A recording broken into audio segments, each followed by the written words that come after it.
right? With this new tech, it is much, much simpler to get a great mix out of any DAW as long as the DAW is compatible with the plugin. Like, Right. I don't give a fuck what DAW it is. With this new shit, you can get a decent mix. Ain't nobody saying you're gonna be Dr. Dre over there crystal Right. mastering and shit, Right. but you Right. will Right. get a mix that people gonna respect. You'll get a master that people go, yeah, this has been mixed and mastered. Mm-hmm. Even if your ear is poor, Yeah. you can literally. It's okay. My ear is bad. I don't have help from somebody else with a better ear, but this machine learning here will get me in the ballpark where I will have a finished product What up, Biddy? that sounds. What's up, Biddy? That sounds like it's been processed, right? That Facts. shit is crazy. That shit is crazy. It's Even if you're ridiculous. speaking, if your monitors are shitty, because when I first started doing this shit, it was about the monitors. I had shitty monitors that weren't flat frequency, so I'm mixing to sound that's already colored. That the speakers are already coloring the sound when it comes out. So I'm using that as a reference, and I'm fucking up. I'm fucking signals up. I'm fucking levels up. I'm fucking all that shit up. Right, my highs and lows all off. All that shit. So when you go and try to play it in a car, or somebody's radio, or whatever, it don't sound right. Right. So this is the reason I eventually went and got the Rockets, because I needed something that's close to a flat frequency, right? That's because you had to hear it, the signals, to adjust them. With this machine learning, no, you don't. Yeah. No, you don't. Yeah. Because the machines aren't going off of the monitors. They're going off the Right. signal directly pumped into it, being filtered into it. So they fix it, and you say, okay, I don't have the monitors, the references to go in and make tweaks that I might think I want. But if I render this right now, just the way the machine did it, and put in somebody's shit, especially to an untrained ear, somebody that's not trained, with they just consumer ears, they're gonna go, oh, Yeah. damn, you did that. Right. That's it. That shit closes the gap, yo. It does. All facts. Like, What up, I make Sean? adjustments. What's up, Sean? I make adjustments on like after I use the machine, but that's because I've been doing this shit for a while. So I hear some shit and go, I don't like how that's cool, but I'm gonna take some of these. I'm gonna cut some of these highs. This seems to be clashing with the mids, so I'm gonna take this from here and I'm gonna cut here, because I cut before I add most of the time. I cut before I add. Like, let me carve this. But even with that, I do that far less often than I used to, Right. because the machine learning has got so much better, yo. It's got so much better. Facts. Shit is crazy. It's a godsend. It really is. If I would not be at the point that I am, I wouldn't have gotten here so quickly if that shit didn't exist. Yeah, There's no way. 100%. Because you saw how I told you how long it took me. Like, nigga, at one point where I was just a rapidy rapper, didn't produce any beats. The most production I did is I might play a little. I would come up with melodies and bass lines for some of the tracks me and Sean had, Right. and he would add it into the thing. I used to see all those buttons on the track board, even the little dinky track board, and go, glad I ain't got to know what that is. Facts. That sort of shit, right? What's up, sis? But that I don't have to know what that is. And then when Sean took that hiatus from music, and I was left out there in the wilderness with rapidy raps but no beats and none of that was shit, I had to make the decision. I said, are you still going to be doing this shit? Or because I don't like people. And in order to get another producer, I'm going to have to talk to people. And I ain't want to do all that. I said, nah, nigga, you're going to have to do that shit yourself. So I went, of course, this is back then. I wasn't online or none of that. I went to the bookstores and bought books on audio engineering and trying to learn the terms. I had a home recording for dummies book and shit. You know what I'm saying? And I'm going through this shit and I'm figuring out some stuff, and some stuff it just, the concept is I'm a rapper. I rap. You know what I'm saying? So some of the shit was lost on me. And it took a lot of time. And then I realized I didn't have the equipment. I went and bought some equipment that I never used because I never figured out how to use it effectively. So it's just sitting there And that's why when the digital era came about, I love that shit because now I had to buy a whole bunch of equipment. I could literally buy the software and get a decent computer that can run on it, audio interface, and some monitors and headphones and a microphone. And I'm in, right? Whereas opposed to racks of exciters, compressor limiters, all this other shit, all the shit that we just pull the plug-in up to do now. I ain't gonna hold you. One day, eventually, I want some of that shit. But I'm not about to spend a bunch of money on it right now. Yo, I don't even know how much of all of it costs now. I know back then it was expensive as fuck. Well, here's it was the thing. expensive as fuck back then. I think from everything I've seen, and I haven't done any extensive research, for everything I've seen about it in general, what happened is it was expensive then. Good morning, Ken. Good morning. Yes, indeed. Yeah, it was expensive then. Then, as normal things tend to do, the price started going down. Right. And then now, they're vintage. So now the price went back up. Right. Yep. That's probably the case. Yo, I used to take my ass to Guitar Center, to Bill's Music House up there on Frederick Road. Yep. And I remember me and Sean used to look and literally salivate over the equipment that we could not afford. And let me tell you about Bill's Music House while we're here. My experience with Bill's Music House. So for those of you who are on the show, you're not from Baltimore, and maybe Bill has other places across. I don't know, but it's possible. But if you don't do music, it might not have come across your desk, right? Bill's Music House was a place where producers, artists, people that were in bands, all of that stuff went to buy equipment. Guitars, drums, other assorted mixing equipment like mixers and ADAT machines and all that other shit, right? The Bill's Music House on Frederick Road, mostly their customer base was people not in hip hop.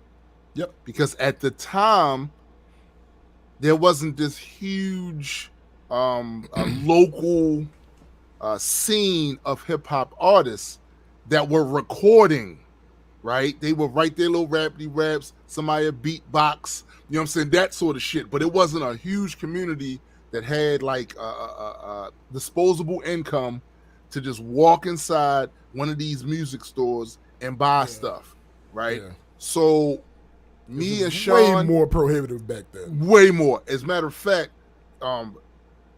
rarely when we went in there did Sean and I see any other hip hop dudes up in there, right? Because a lot of the guys back then, for this period of time in Baltimore, a lot of people did not have home recording equipment. If you were a rapper or you was doing rap music, they didn't have home recording equipment. Like Sean, I know for a fact, Sean and I, just from being in that scene early on, were some of the only ones that actually had home recording equipment, right?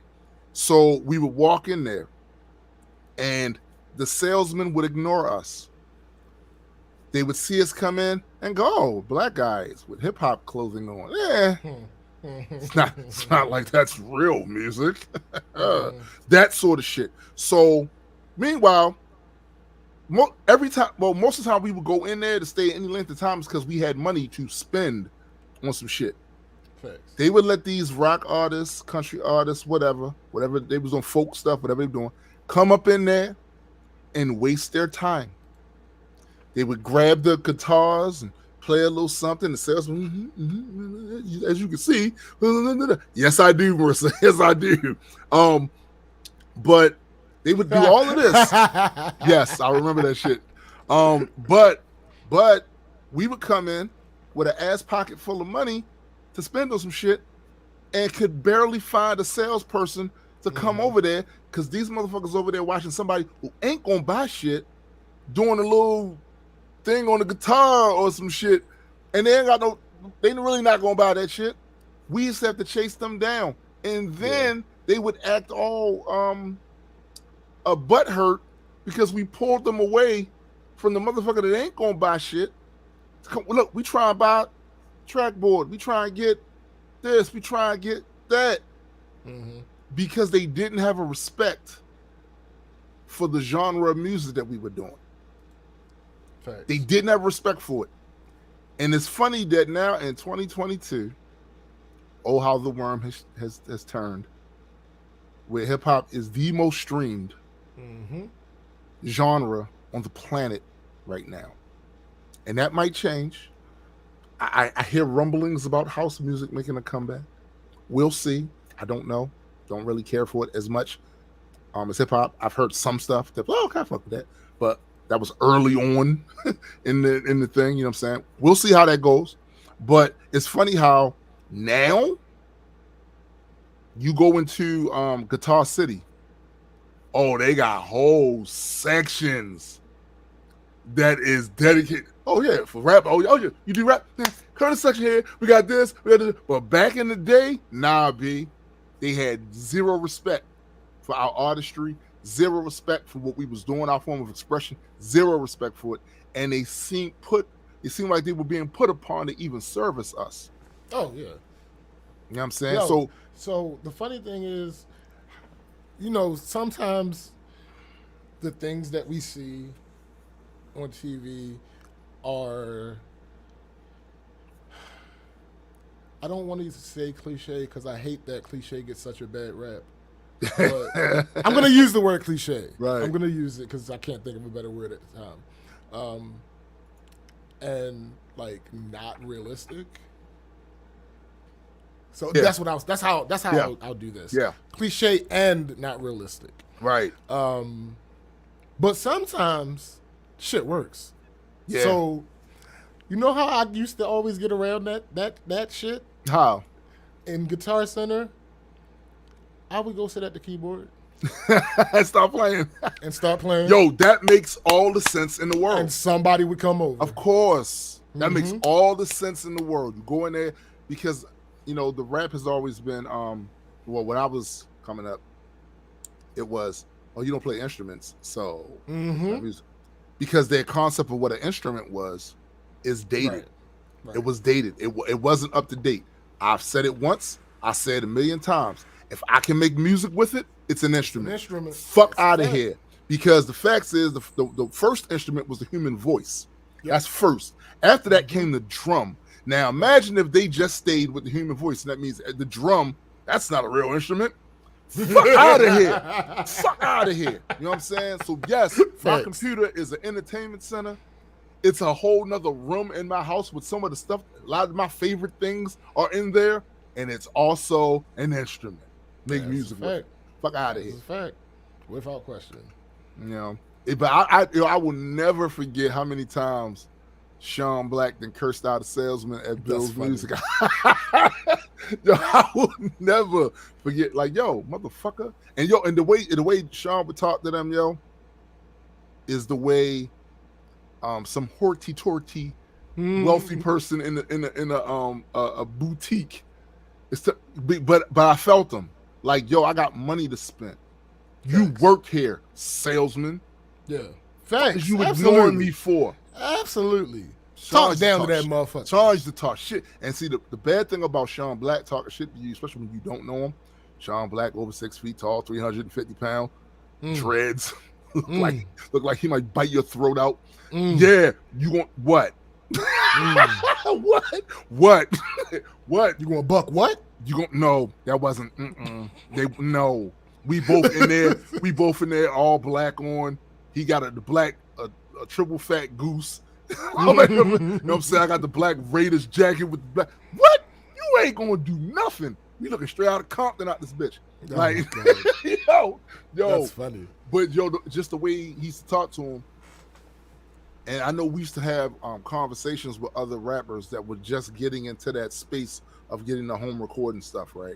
And they all had the same stories about their treatment at Bill's Music House. All of them had the same So when Sean was doing that, he was doing that for what they did to the Cold Crush. He was doing that, you know what I'm saying? He was doing that for the way they didn't care, because everybody that started, there was a time in Baltimore where, like I told you, it was only maybe a handful of us that was in the rap space that had home recording equipment, which is why it was so many other artists around town that would come and use our shit because they didn't have it.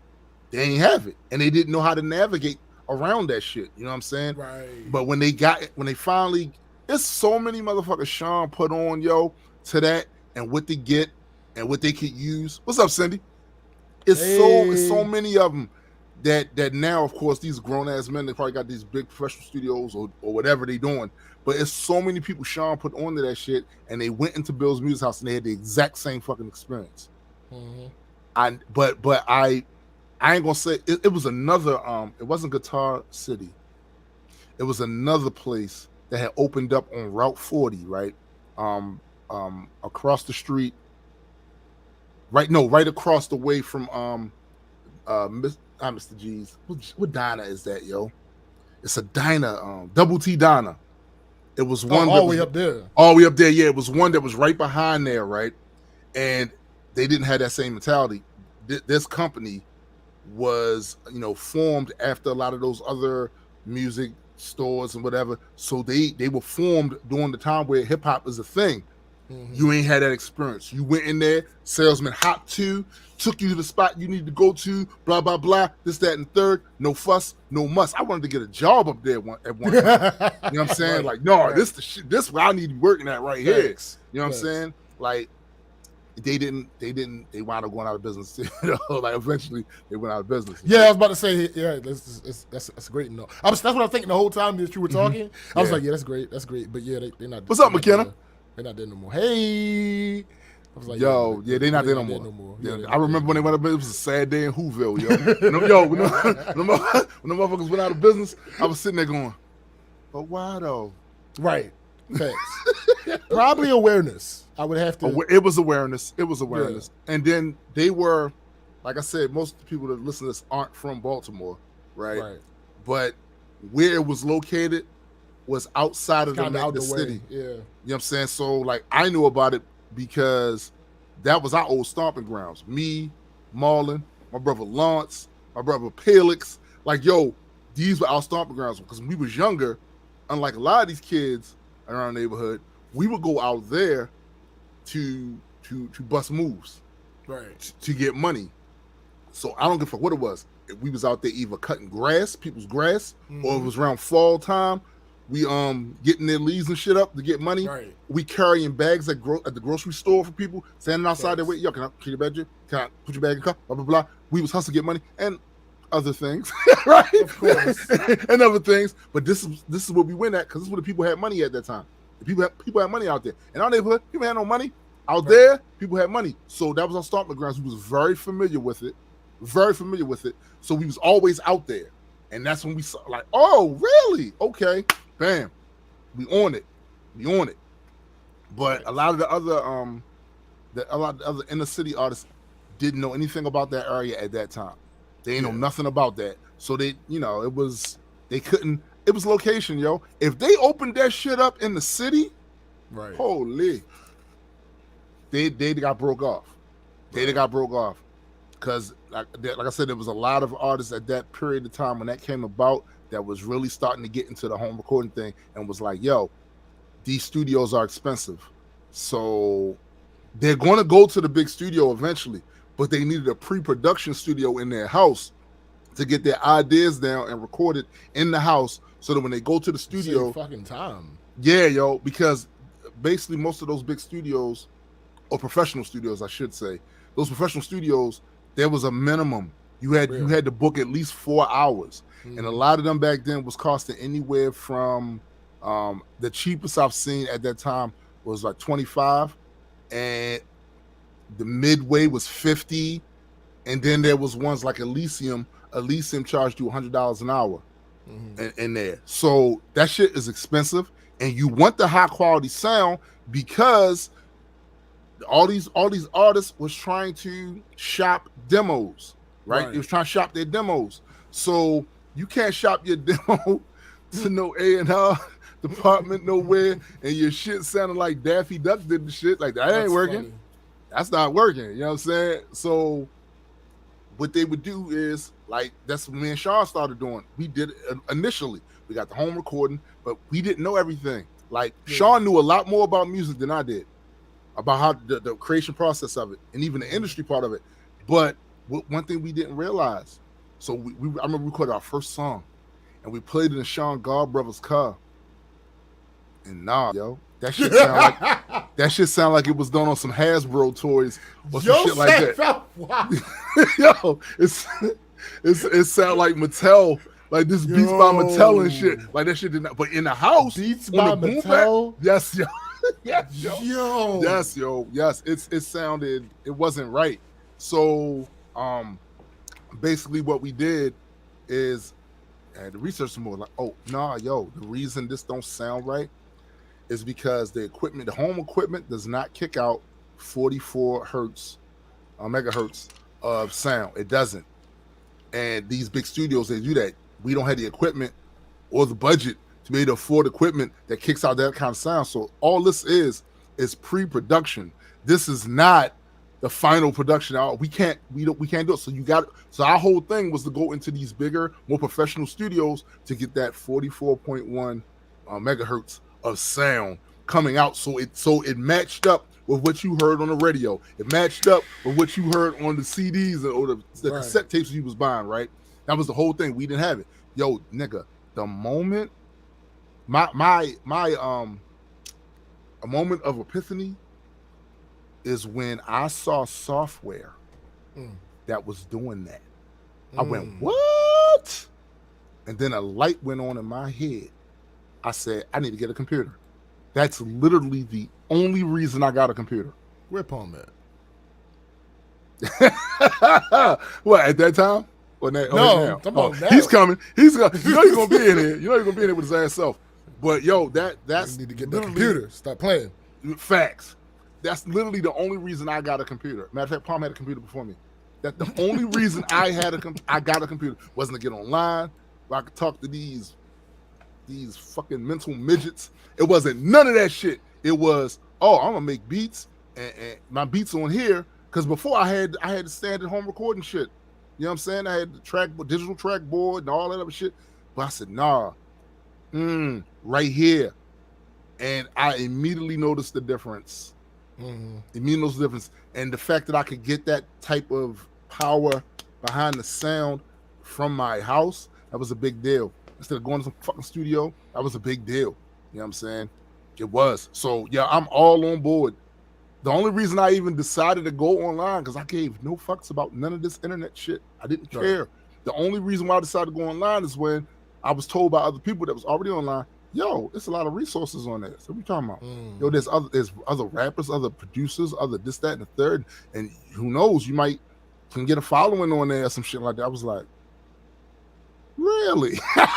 Really? Yo, yeah, it's all kinds. I got website stuff you can go on and talk to other artists and this, that, and the third. And I'm like, really? All right, I gotta get online. That's how all this shit started. It was all about music. It wasn't about none of that other dumbass shit. I didn't care about that. I really did not have any intentions on chatting up motherfuckers. That was not it. That was not it. It was just about, resources, music, and talk to other musicians and producers and shit like that. That's all it was for. Facts. That's it. And look what the fuck that turned into. Wow. Look what that turned into and shit. I'm out here podding. Right. Vlogging. I done went and bought cameras. Young Landon would look at you with disgust. Right, like, the fuck are you doing? Fair. Shit, crazy. It's crazy how that works. But should we do the intro now? 24 minutes in, which is not too bad for us lately. You know what I'm saying? Yeah, right. Let's get this done. Welcome, everyone, to the Black Culture Geek Podcast. This is my man, SPJ. And I am Tombstone the Dead Man. And we are just a couple of geeks talking about pop culture from a black perspective. Facts. Facts indeed. Now, this has been a trying week. There are some things, I do have some observations about that, of course. And, things we're going to talk about. But before I kind of go into that, I need to ask my man, SPJ, what was your week like? I kind of feel like you should go first. I will. All right. Not a problem. I actually kind of buried the lead. Hold on. Did you? Let me do this. Okay. So All right, Cindy. I had a plan, right? But we started talking about music, and that kind of derailed everything. Yeah, it's usually how that works. I legitimately had it. But I wrote this joke, and I'm gonna tell this joke. Goddamn it! It's not gonna hit. Ass. It's not gonna hit now because But you determined the plan didn't work. Right. But I took my time. It's not long. This But I took my time and resources. Comedian material and shit. Nigga. So this is what I was going to. I can reveal the plan now since it's out of the damn window. So what I was going to do was when I got on the stream with you before we actually went live, I was going to tell you, yo, jump right into the intro when we go live. Oh damn! Actually, that's not the only reason I didn't do it. The other reason I didn't do it is that I realized after I had made the plan, like, no, it take a little while for people to get on, Right. So that's not really as effective. It wouldn't have hit the way that I wanted it to hit. So anyway, I was going to tell you, start the intro as soon as we went live, and then I had prepared this. You were going to ask me how my week was. Yes. And I was going to say, Oculus has taken over my life. Nothing else happened. I haven't eaten. What's up, DJ? My job called a few times. I guess I'm fired. Somebody was knocking on the door. Maybe it was a wellness check. I don't know. All I know is I belong to the metaverse now. Yo. Oh, shit. The headset just finished charging. I got to go. I'll see you guys. Yo, you dumb. You're so dumb. Again. listen, let me tell you something. I knew it would be this way. And the reason why I knew it would be this way is because I had already experienced it with Samsung Gear VR and saw where it was going. And I don't know of too many people that aren't into new tech, new software, shit like that. Like your boy. Right. That's going to fuck with that and all of a sudden not be hyper consumed with not just what it offers right now, but the potentiality of where this is going to go, and you see it. What up, Fabo? You didn't even suggest that I get one. Nope. I just told you I got one. I showed you the picture. Like, yo, look what I got for Daddy. And I looked and I was like, oh, maybe it's time. It's time. I've heard stories. Things. Yeah. Heard things. You are now in the Matrix. Nigga. I found a goddamn Matrix home. It's trash. Damn, McKenna. I was hoping it was good. Oh, I saw it. It's That's trash. not good. I didn't get into it, but as soon as I looked at the video, I was like, I seen I didn't look at the video. I just downloaded it, and when I switched to it, it was like, it's fuzzy. It's nah. Not McKenna like say that this. shit makes her emotional. Not shit. like this. Yeah, that's not good. Vermin. What up, Vermin? I'm really upset. My heart bleeds for the people who Me too. have adverse reactions to Me it. too. Because it has the ability to be very fun. It definitely does. And yo, the immersive nature of it, especially like I said, I have the contrast because actually I've had like 2 or 3 VR headsets from the earlier generation of tech when the Oculus first came out, and this was the small they was really getting over with these headset type shit, right? So the contrast between what that was then and what we have now with this now is different to the point where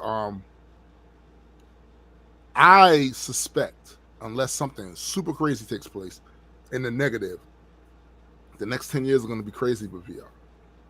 It's going to be crazy with VR. That tech's going to keep getting better. Now, here's the thing. Will it be abused? Yes, of course, it's going to be without abused. question. These big companies, they already starting Is it now. a thing? Yeah, then they will be right. Yeah, then they will be abused. Yeah, you know what I'm saying? They're going to abuse it.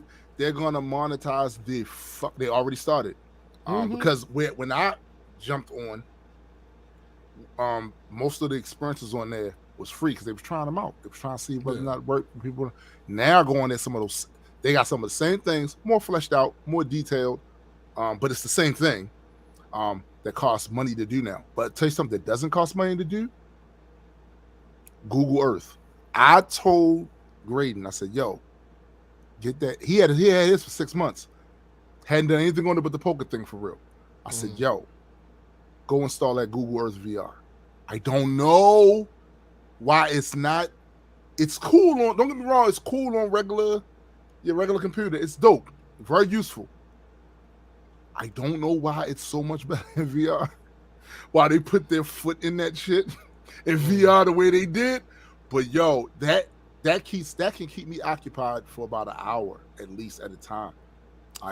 The stuff that places you can go, things you can see, the perspective you get on these different places across the globe with this is amazing. It is. It just it's amazing.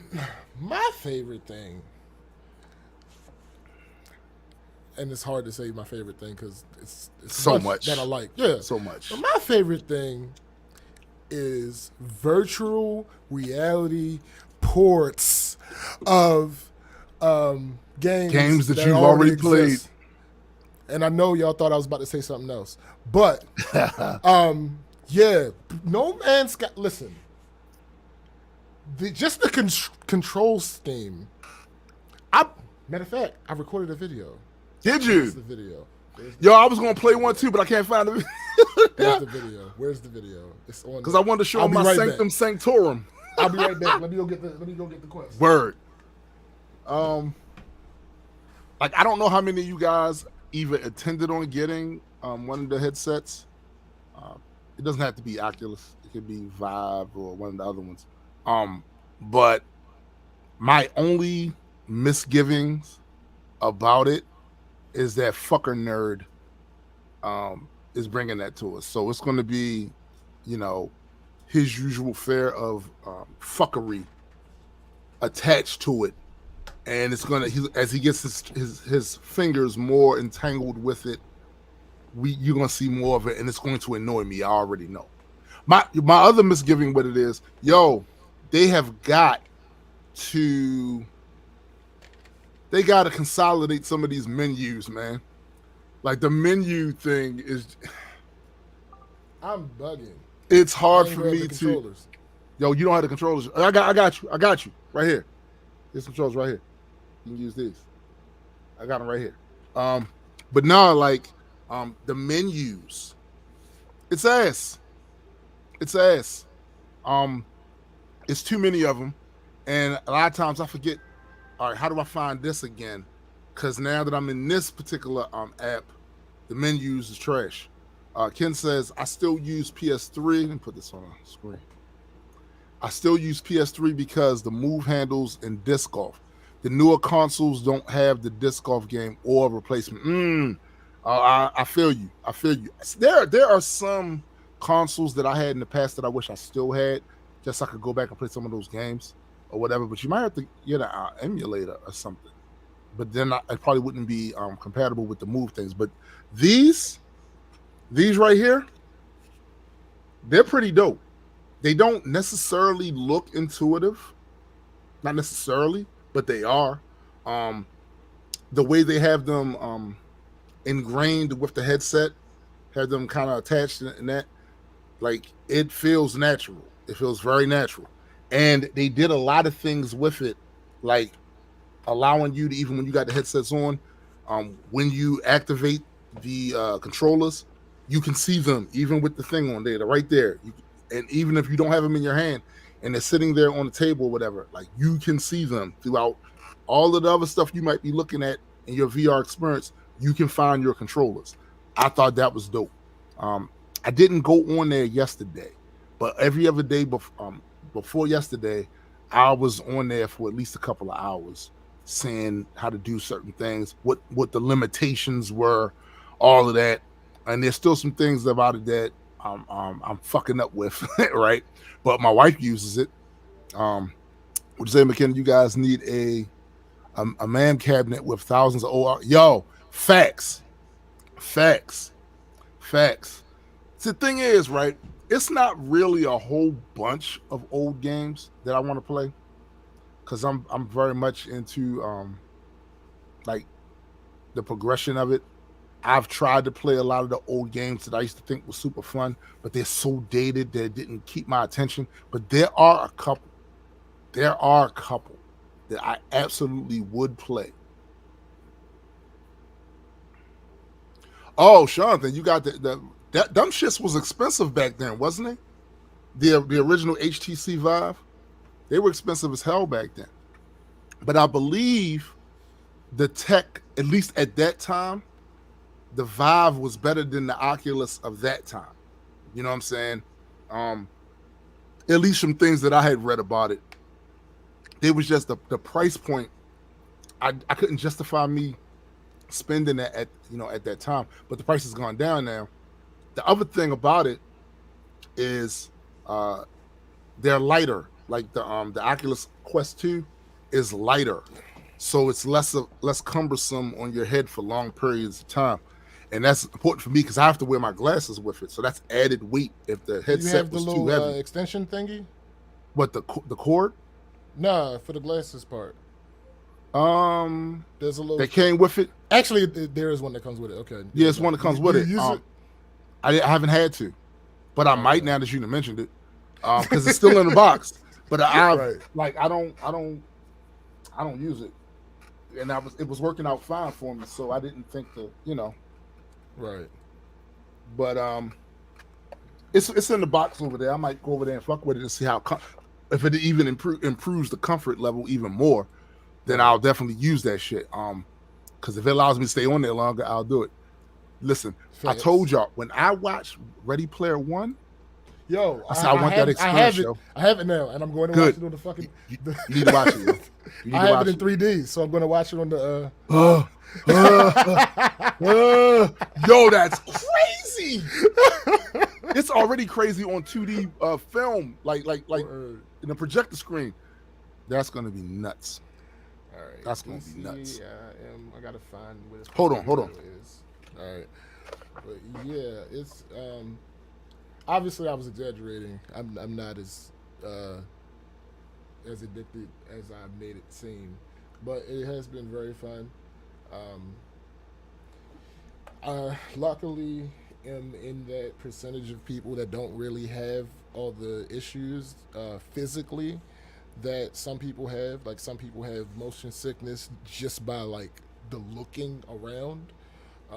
Some suffer from like vertigo because of it. Some get like this really weird disorientation feeling. Luckily, I don't have any of that. But still, there's a limit of how long, realistically, I can. Actually, I don't know if there's a limit. I haven't reached it yet, but I don't want to find out. I don't want to. I don't want to get to a point where it's like, all right, I've damn near thrown up because this ain't the thing. So there's that, and it's really so much that you can actually do. And I'm a tech / device fiend. Like I get a new device and I immediately figure out how I can mod it. And and that's the same thing I did excuse me with this. Yes, I think I found it. What's today's date? 6/25 is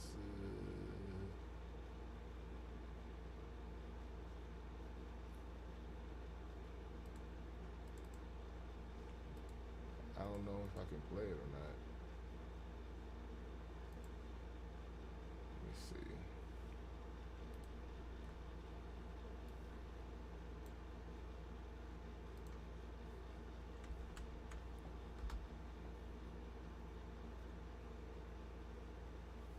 Oh crap! No.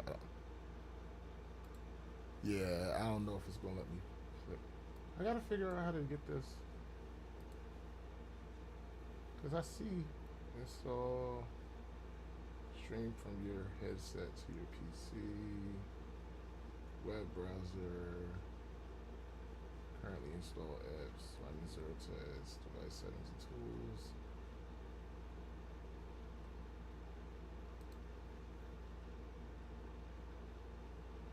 Yeah, this is definitely it. Oh, I can save it. Okay. All right. Where am I gonna put it?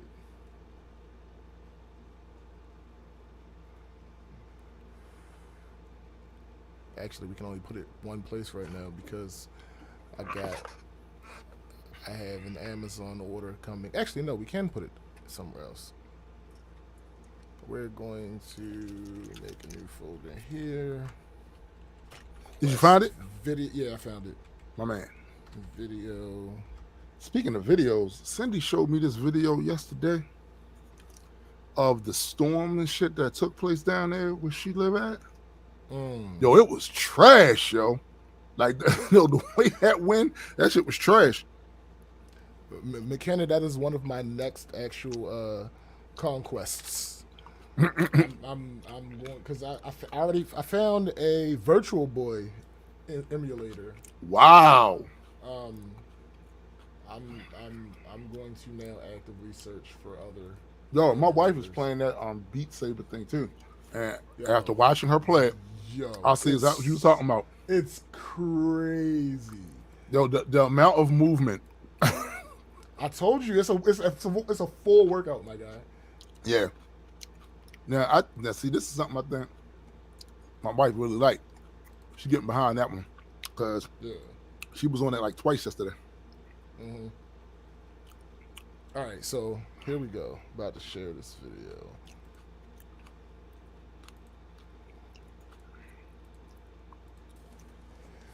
Bruh. I've been here. And it's crazy because yo the scale. The scales, the controls. Mm-hmm. Like you gotta reach behind you to grab it. Bruh. Mm-hmm. Like all that. And then flight. No, I'm not doing it. First of all, I still don't know how to do everything while I'm in the ship. I don't know how to switch weapons. Oh shit. And that's what right now I have forgotten how to land. So that's what I'm trying to do right now. But I had to get some tritium. So I went looking for some. And I keep running out. That shit you doing right there?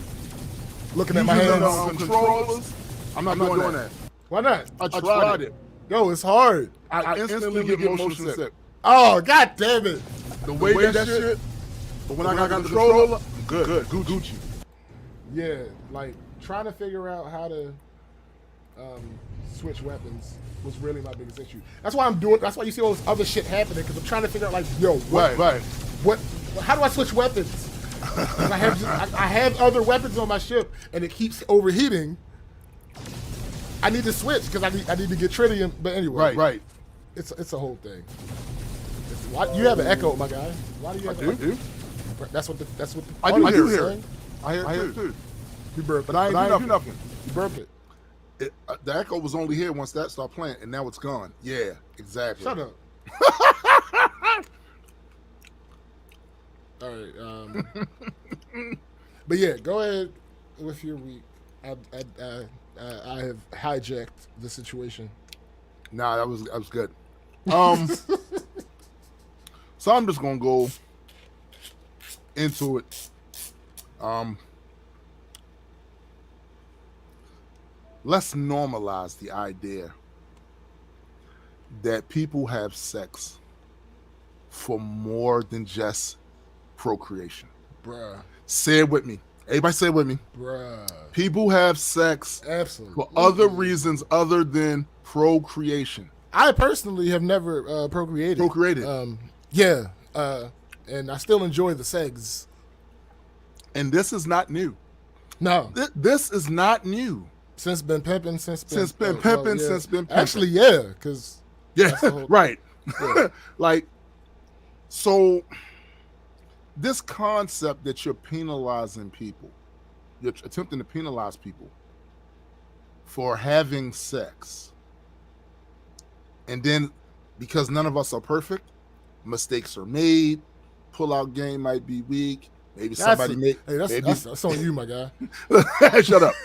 My pull-out game was immaculate. You know what I'm saying? Until it wasn't. Shut up. So, like, again,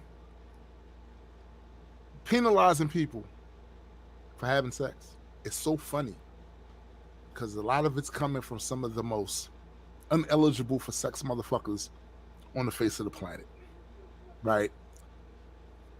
You see these old men sitting up there making these rules for how a woman is supposed to conduct herself.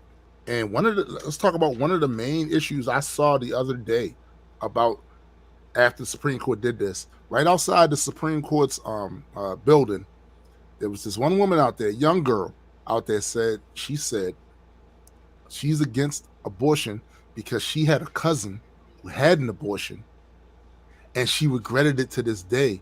And also, if she hadn't had that abortion, this girl says, I would have had those cousins that I don't have now. And I said to myself, so for you, this is the reason why anecdotal evidence a lot of times should not be introduced into the conversation when it comes to shit like this. Because I could tell her stories of women who did have an abortion and don't regret it one bit. So because somebody in your family had an abortion and regret it, you say take it away from everybody. Wait, but here's the thing. Anecdotal evidence aside, let this not be a damnation of anecdotal evidence. Let this be a damnation of logic. Here's the issue. No one forced you to have an abortion and you regretted it. You had an abortion and regretted it. She made a decision. How many decisions have you and I made in the course of our lives that we regret now, like any other human? Absolutely. But some of those same decisions I made that I regret, there are people that made that exact same decision and glad they did it. And glad they did it. Here's the thing. I, as a programmer, as IT, I believe that there are things that you should do to save people from themselves. There are things that exist. Absolutely. However, what up, GA? There's a such thing as overreach. Yo, it's really that simple. Here's the other thing about the overreach. Right. I heard somebody say on social media, that wonderful place. This is not her. Yeah, that's not her body. Not anymore. Once the baby is there, that's not her body. I said, squatters' rights mean nothing to you. This woman's consciousness controlled this body before this invasive thing, and it is invasive. If you don't want it, absolutely, it's invasive. No, nigga, it don't matter if you want it or not. It's invasive. It's invasive. It's not welcoming. It's literally taking over a part of your being. Right. This is her. That's her. That was her body before. It's still her body. Thanks. And that fetus in there, especially if it's not viable, it can't live on its own. Right. What are you talking about? The shit is so. This is the other thing that I find extremely misrepresenting about the whole thing. If you was to talk to the average person about abortion, it's not that they like abortion. I wouldn't like gallstone surgery. Right. But for them in that place they are in their life, it's a necessity. Yeah. If a woman gets raped, the fact that y'all trying to force her, to have the baby of the rapist, you're not doing that woman no favors, and you ain't doing the kid no favors. Because I can tell you right now, there are women out here that I know personally that have treated the kids that this wasn't a rape. They treated the kids that look like their father, that they mad at, crazy. Facts. I look at it even differently. Like, again, even that example, I don't look at it as you're excusing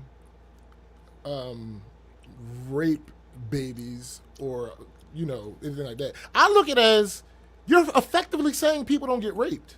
Like, yeah. Because that is not there is no scenario that other than this that you would tell me that affects you, right, where I can do something to you against your will and you'd be okay with it. Facts. So Facts. let's not. But here's the thing with them. That. Here's the thing with them, and this is why I feel it's necessary to shoot down all the talking points. Because what winds up happening is when we have these discussions, they get all in the way. They throw them up, and the people on the other side that think it's okay for them to take rights away from other people, they throw that shit up and say, well, this is the reason why I should be able to take these rights from you. No, I'm going to take you point by point and show you how it's bullshit. Mm-hmm. It's complete bullshit. Women, the type of thing that having access to abortion has done to help not just women, but men too. Facts. You can't sleep on. A lot of you guys running around here, because I see a lot of guys on the other side of that equation talking this shit. Mm. You're capping, because the moment you go out and have this one night, whatever, with some lady, and you didn't intend to stick around, this was just a thing you was doing, and she messes around and get pregnant, you really telling me that this is a good idea, that you had this from a woman you don't even know, nothing about her background, you met her at a club, at a bar, on vacation, whatever, she gets pregnant, you telling me that you two don't know each other at all, don't know nothing about her negatives, she don't know about your negatives, none of that shit. She might not even be the type of person that should be raising a kid. Right. You might not be in a position to raise a kid. Right. You taking that option away from people is crazy to me. And from what a lot of these states had these trigger laws, they was waiting for Roe versus Wade to be overturned before they put that shit into place. Some of these laws do not account for rape and do not account for the life of the mother in the health situation at all. Right. They went full on extremists with this side. And I'm telling you right now, for those of you that I see celebrating in the streets about that shit, talking to you, Kane, and the rest of you motherfuckers that's doing that shit, we gonna see what that's gonna look like on the flip side. Because abortion ain't gonna stop. No. It's just gonna go underground, and you're gonna have more women dying behind that shit. Wait.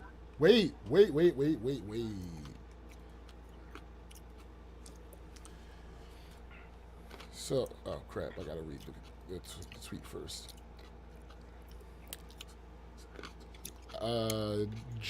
This right here, Argument says, they act like women want to go forward with an abortion specifically to get the thrill of ending a life. This is how they approach this conversation, by saying, "Oh, y'all baby killers, y'all just want to kill babies." Who? Right. Who? So Twitter user Juju Sue Baby. That's a lot. It's a lot. It's a whole lot. She posted this picture with the caption, "I really love the company I work for." It is an email that is sent to their employees. I don't know what company it is. I have no idea, so I can't really get them their flowers for real. Right. But this is what the email says: support for employees, hyphen reproductive rights. With today's Supreme Court decision around reproductive rights, we continue to stand with our employees who are experiencing emotional distress and feel their rights for health care options have been compromised. We want you to know that your feelings are valid and that we empathize with you, and we are extending our support through the expanded benefits below. Up to $5,000 in travel benefits for employees or dependents that must travel out of state to obtain health services. Wow. Abortion coverage subject to deductible and out-of-pocket maximum. Prescription drug and pharmaceutical coverage. Contraceptives, emergency contraception. For specific information regarding coverage and details, employees may reach out to blah, blah, blah, blah, blah. Adoption assistance. $5,000 for employees with 1+ year of service, $2,500 for employees with less than 1 year of service. Fertility treatments, because IVF was affected by Roe v. Wade as well. Exactly. And people don't talk about that because everybody doesn't know. Fertility treatments, coverage up to $10,000 of fertility prescription drug costs. Travel benefits / stipend for access to specialty providers for transgender or transplant service. Benefit pays up to $50 per day with a lifetime maximum of $10,000 in reimbursable travel expenses. We will continue evolving our benefit offerings, partners, and resources to provide support for our employees. All of our benefit offerings and resources, such as EAP, can be found in the benefit summary as well as linked here. As a reminder, employees can also leverage sick time or PTO for mental health days whenever needed. For more information, you may also reach out to our benefits team, blah, blah, blah, blah, blah. This is, one, amazing, and two, should be completely unnecessary. Yo, facts. You read my mind. McKenna said that might be Dick's Sporting Goods. They released they were doing something similar with travel expenses. Interesting. So my thing, I've had for some years now. I've taken issue with health benefits being connected to employment. Sure. I haven't liked that because when you lose a job, you lose benefits. Also, I always felt like the job has so much other control over other aspects of your life, where you go to school, where you can live because of the money they pay you, the kind of car you can drive, all of that shit. I didn't want your employer to have that as well. However, you got to work within the system that you have, and to me, that is the best possible outcome for this fucked up situation we're in now. I can also see some limits to that too, because for one, Clarence Thomas dropped some shit. That part of the Constitution that they're saying doesn't apply, the part that the liberty, life, liberty, pursuit of happiness, that liberty part that they saying doesn't apply to this. He's also trying to apply that, and he basically put a signal out for some of these other states, these red states, to enact laws that are forced to go to the Supreme Court so they can decide on this too about gay marriage. Right. Yes. So yes, absolutely. So this is the thing. And I've seen a lot of people saying gay marriage is next. Oh, it's next. Yeah. Let me tell you something. Just for hold on. Before you do that, I want to address this comment from Biddy. All right. She said, why is rape always mentioned? It implies we have to be violated to have ownership of our own bodies. Many abortions don't happen because of rape. Here is why rape is always mentioned by well-meaning, informed people. I cannot speak for the people that are not well-meaning. Right, facts. I cannot speak for the people that are not informed. Facts. There is a specific... Actually, you know what? I won't speak for anybody but me. There is a specific way that I go at problems. I do not approach problems with ideals in mind. I approach problems with a lowest common denominator type assessment. So my argument has never, will never, and you will never hear me say, if y'all gonna do this, at least let rape victims. Right. You will never hear me say that. Right. The reason I bring up rape is because no reasonable person can deny that it is a factor that matters. And the moment they try to make like it doesn't matter, I already know who I'm talking to. You already know who you're talking to. That is the reason. It is not to say... You listen to the show. You know that I'm big on autonomy for humans in general. Agency for humans in general. So no, I want to be clear about this. And now I'll go back to being generic. I don't feel anybody who is well intentioned and well informed is going to make any argument similar to this. Facts.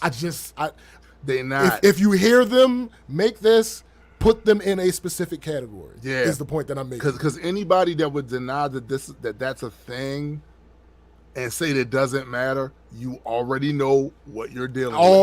You already know who you're dealing with. You know what I'm saying? And this is the other thing. Like, speaking for myself as a member of a marginalized community, historically, when the dominant demographic starts stripping rights from marginalized groups, that has not worked out for black people. That's a fact. They will find other ways, other things that they're eroding, they're going to take out because this is what they're on. They've been on this for 50 goddamn years, right? So this was a plan laid in place the way they did it, and it was a masterclass in villainy. Masterclass in it. Okay, hold up. So Biddy says, I didn't mean you guys mentioning rape. I meant a lot of people think abortion should only happen if the person is raped. Think no. I know that's what you meant. What I'm saying is, less eloquently, fuck them.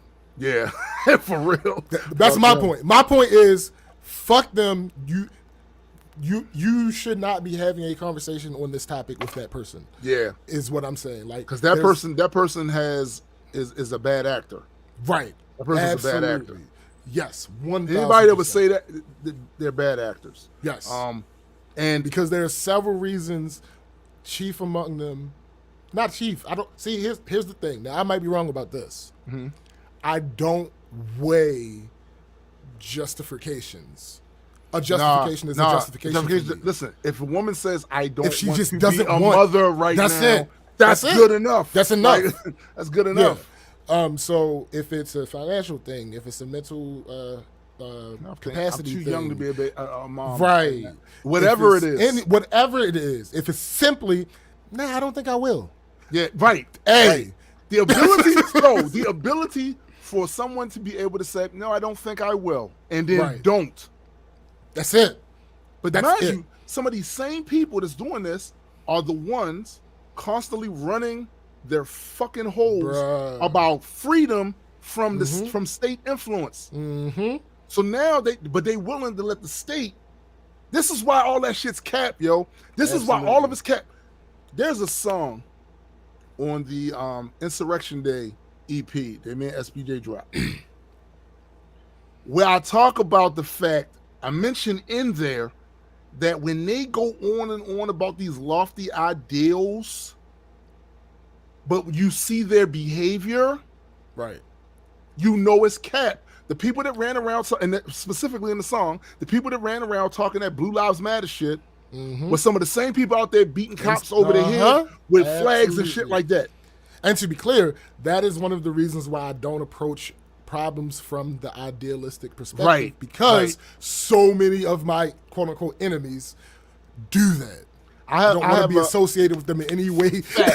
Any way, shape, or form. Listen, I have a song called Insania Volga that I quietly released on my Bandcamp or some shit, right?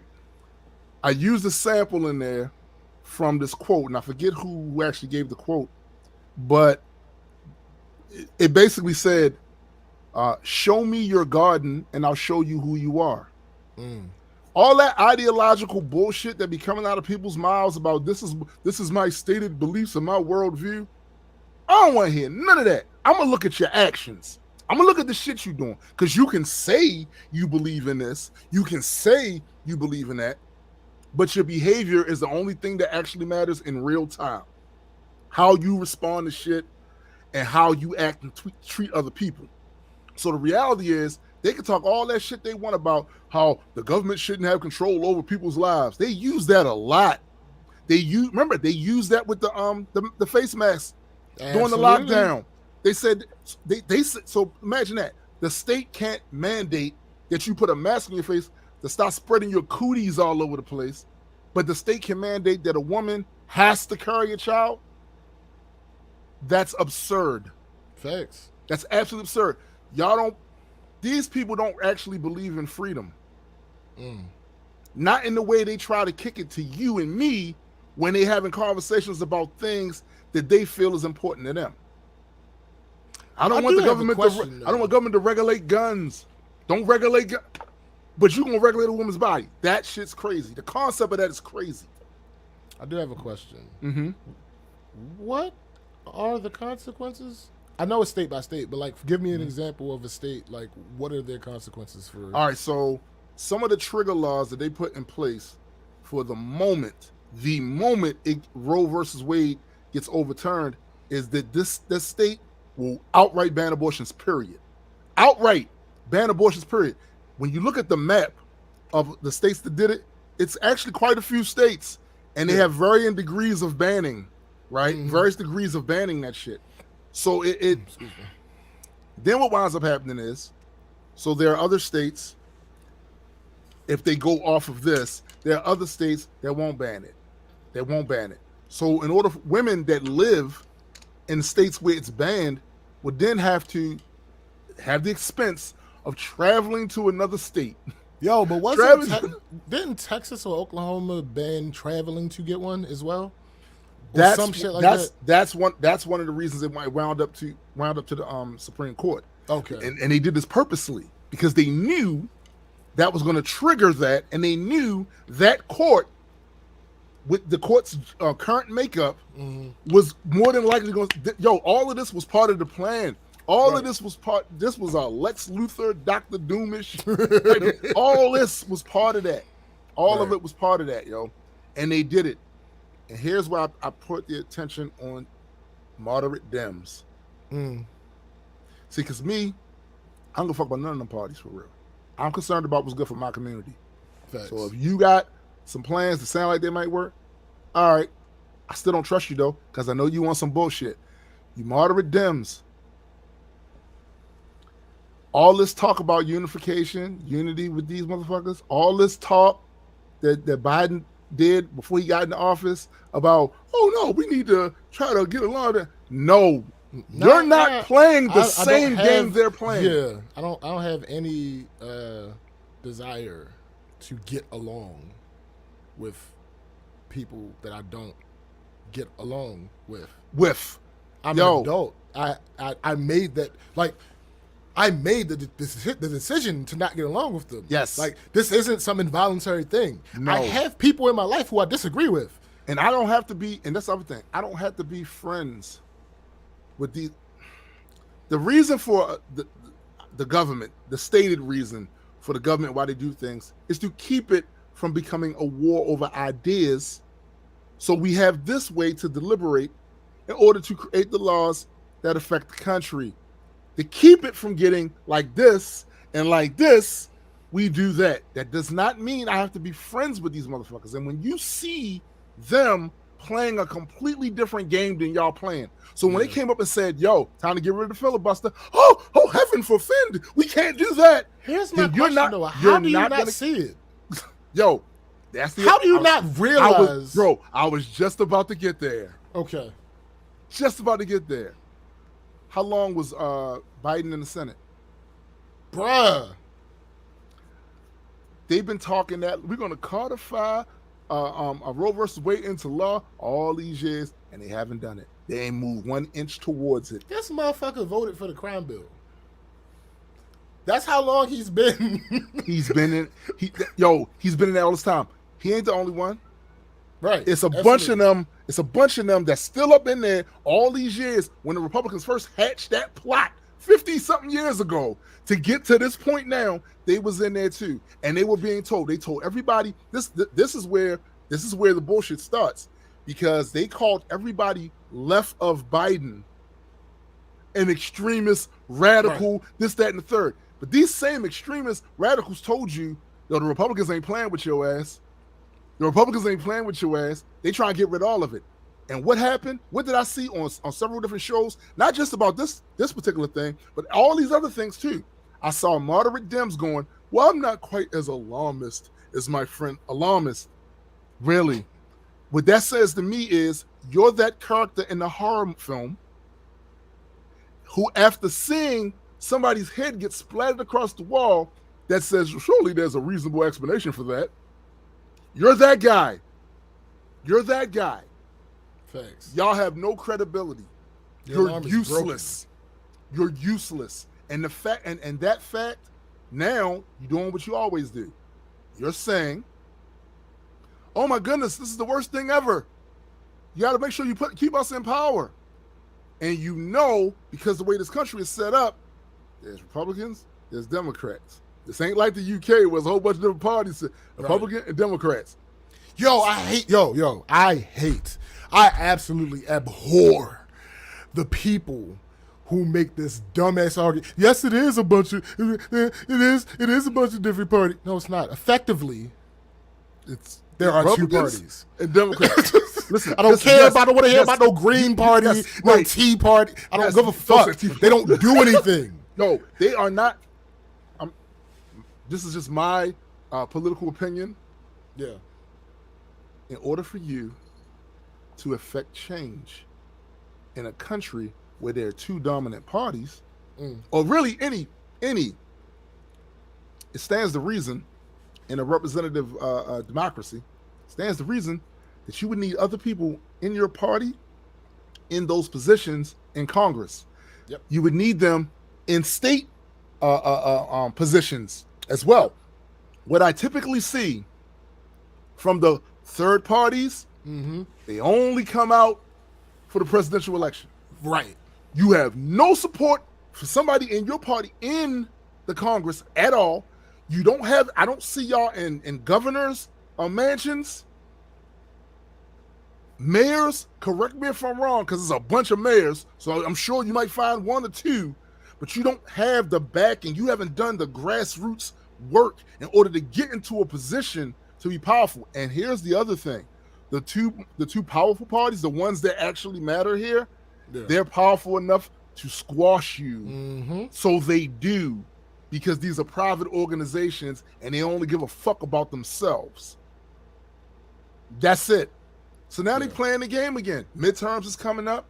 You guys have got to vote for us. Hear me and hear me clearly. I want somebody that's much more educated than I am on this topic, right, to please explain to me, after the Supreme Court has ruled this, what can the Dems do? Now, I've heard, which they were saying earlier, we need to increase the number of justices on the court. Heard that. How? Yeah. How you do it? Well, here's the thing. Let's say it was easy to do, right? That does not solve your problem, because the election process, well, not election, the nomination process and appointment process would still be the same. And we know that it's flawed. We know that the appointment thing is flawed, because two of the current justices, the recent ones that put up there, sat in those confirmation hearings and said they wasn't going to do this. Right. And you gullible, or maybe not so gullible. Again, some of this stuff is so obvious that when I see these people on the other side that we're paying six-figure salaries to be in these positions, all of a sudden go, heaven forbid, it caught us off guard. How could we have ever known? When you got a guy like me who sat there and watched this shit happen. Yo, you see what they're doing, right? I don't have a law degree, but you see what they're doing, right? When I see other people going, yo, this part of the plot. This about to happen.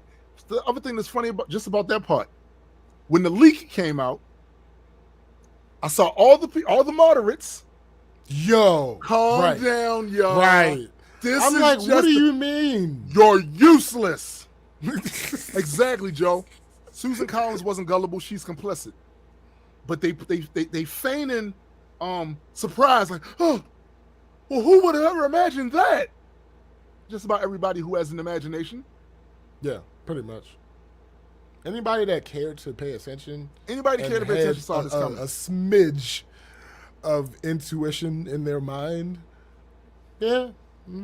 Listen, I'm going to tell y'all right now, it's only going to get worse. And one of my final points on this,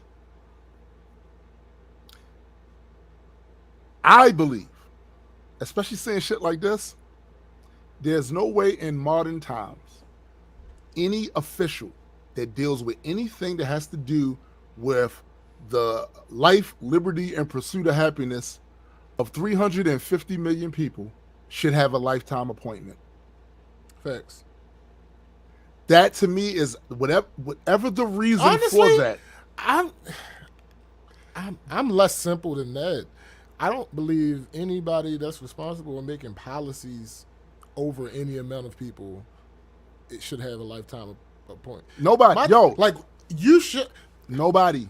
We should not have an 80-year-old president. That's No. not even a lifetime appointment thing. But like, there are so many things that should not happen with just how this government works. And I'm not even talking about anything to do with any individuals, any protected classes, any marginalized, none of that. Just literally how it works. The idea of justice in this country is antiquated. Now, Facts. Correct me if I'm mistaken, the original concept for the lifetime appointments and them being sequestered away kind of from the rest of society is that they wouldn't be unduly influenced and they would only go by the letter of the law. We know that's cap because unless they were the kids in the bubble from the time they were children up until the time they were old enough to go to law school, they're being influenced your entire life by what's happening. You're getting political opinions that you cultivate and curate over the course of your life before you even become a fucking judge. Right. The reality is, after they get into that position and can be successfully sequestered away from the rest of society and blah, blah, blah, blah, it means they get stuck in their ideals and they don't, to me, you need the influence of what's happening. Reading the room, reading the temperature of your society. You need to have that if you're going to be up there and be a judge and make some of these rulings. The fact that they're trying to call that a positive, that they don't know the temperature of the people, we see where that's leading, right? They just had a shooting up there in Buffalo. What do these same fucks do? They get rid of the concealed weapons ban in New York City. They just had a shooting in Buffalo. And now you saying no concealed weapons. You don't need to have a license to carry a weapon in there. Like you can, fuck that. There's no ban on concealed weapons. You can have that.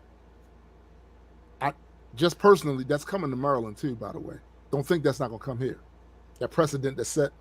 Maryland has been historically very difficult to get a concealed carry license. That's about to end. It's going to, mark my words.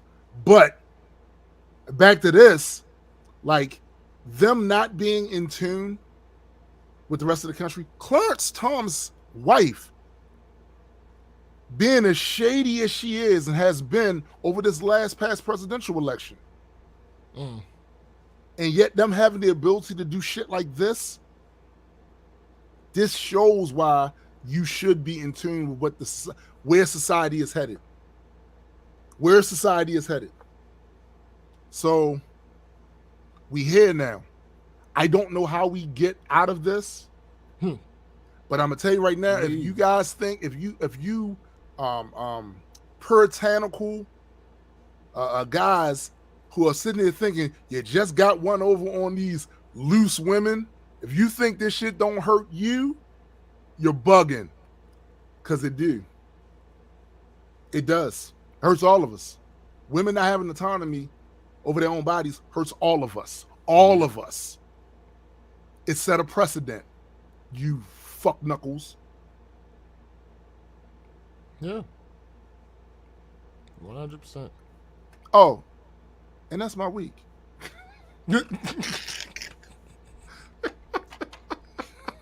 All right. I gotta read what Ogma said. You are only allowed to read the Constitution for the first 30 years of life. No Law and Order, SVU, no SpongeBob, no Harry Potter books. Right. Fuck out of here. This goes back to the alternate universe we were creating on here a couple weeks ago. No, this is your job. No, your job is this. Yeah. This is your job. This no, you do nothing else. This Do is nothing it. else. You will have everything that you want. You will have everything that you need provided for you. But you do nothing else. All you do is this. That's all you do. And Joe's like, the irony is, And y'all rotate. facts. The irony is, lifetime appointments were supposed to make them less political. Used to work when all parties still believed in democracy. Apparently, all parties don't believe in that anymore. Here's the thing. In hindsight, it was a never bad going idea. to work. Yeah, Listen, it was a never bad going idea. to work. Like, The fact that it used to work is happenstance. What happens is, as long as they are, if you are a person, you are buyable. and corruptible. Right. Yeah. So yeah, there was never a scenario. Again, Why do I feel like that concept is a bastard son of divine right of kings, it has to be of monarchies type societies where the king is the king the rest of his life till he dies? You know what I'm saying? A short story where somebody goes around the world killing anybody with lifelong appointments. Shut up! Don't say anything else. Don't say anything else. Don't say anything else. Yo, They should have a term. Yo. They shouldn't be. I felt. yeah, they but could- Joe, again, I know what the idea was. That doesn't make it any less flawed. You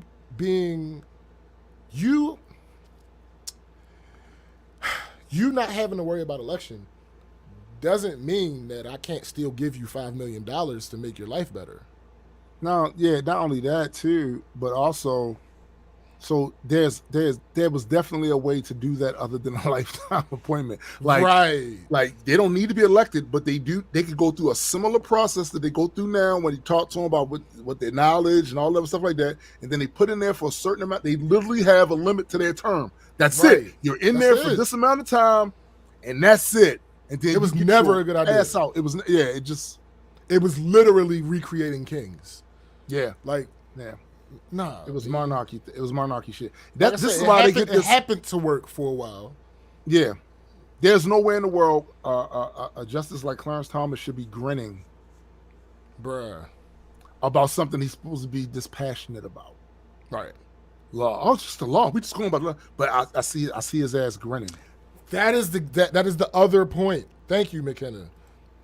Yes. A society that isn't flexible to the changing needs is one that starts fracturing. We're seeing that in the way ours is set up with our current parties. And here's the thing.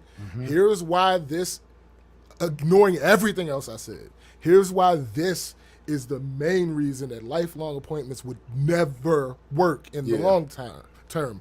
Because people get old. People get crotchety. Facts. People get stuck in Their their ways. Yeah. It is a science. There are few who can stave off these effects. Facts. But the vast majority, this is what's going to happen. And that's why lifelong appointments was never going to work. That, you know what, Cindy? The crazy thing about you saying that is it crossed my mind as well. I was like, so we gonna get rid of abortion. We're gonna get rid of gay rights because you know it's coming next. But you're not gonna touch Loving versus Virginia. You're not gonna touch that, even though it's predicated on the exact same part. It's predicated on the exact same part that you're now trying to discredit and say if it doesn't mean. Yo, it was so crazy about the way they do constitutional shit. It literally says in the Constitution, a well-regulated militia. Right.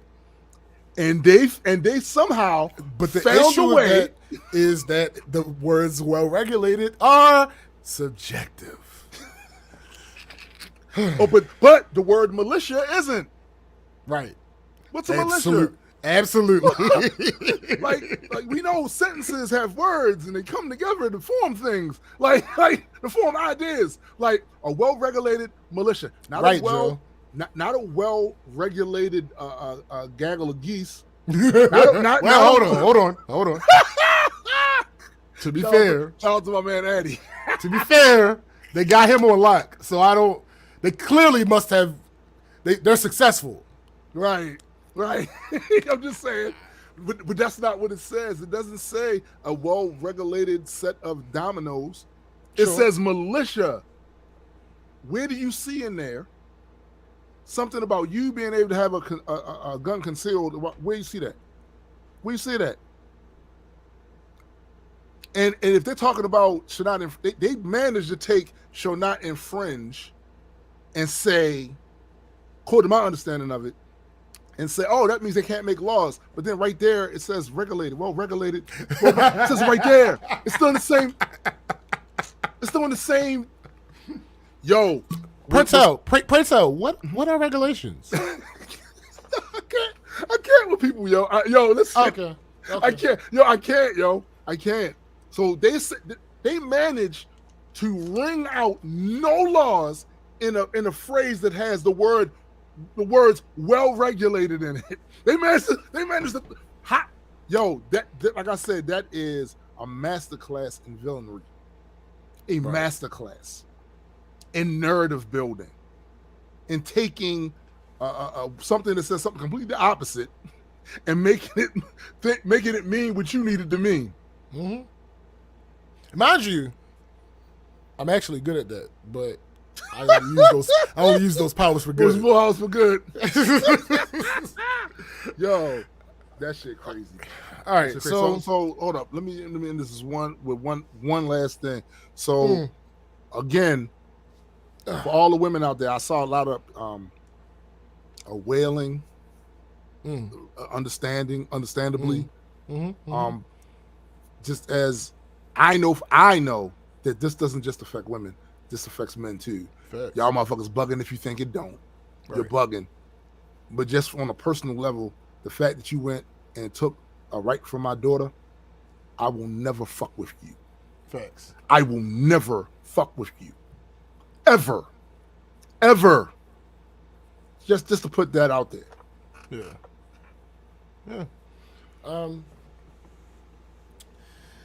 I don't know where to start. Shit. All right. All right. So they never call you when the problem is fixed. I've noticed that. What are you going on about? They never quite deem it. I don't think necessary. You can say that. They never quite deem it necessary to inform you that the problem has been fixed and your services are no longer needed. But whatever do you mean? So this guy at work had an issue because he's tech illiterate, which a lot of people are. So I'm not singling him out. I just happen to be talking about him. So he had an issue. He couldn't do something. He had forgotten how to do this and that and couldn't do that. And it just wasn't working no more. So my supervisor, who's not my supervisor, hit me up like, hey, can you go see him tomorrow morning, first thing, to try to get him situated because clearly he can't figure it out. I'm like, all right, cool. So I get there and first of all, I speak to him, and his response is, "Oh, you don't never answer the phone." Here's the thing.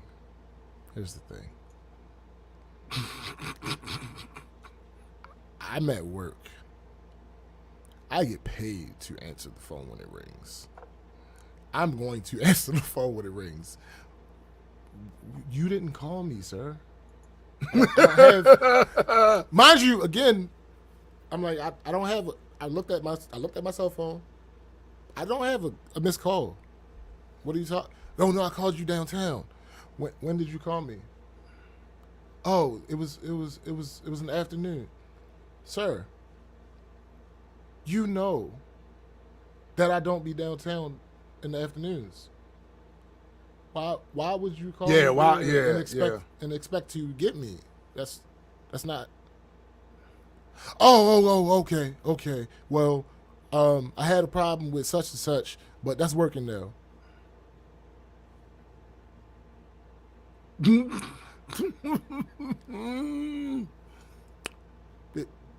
you give me another call to tell me not to come? He texted you. Know what it was? No, I know what happened. He saw that post you posted. There's no way. Number one, I posted that yesterday, and this happened Wednesday. must have heard you say it before. Well, actually, no. He might have read the post because town travel was one of the options. Damn. So maybe. But anyway, that was just a small thing. So.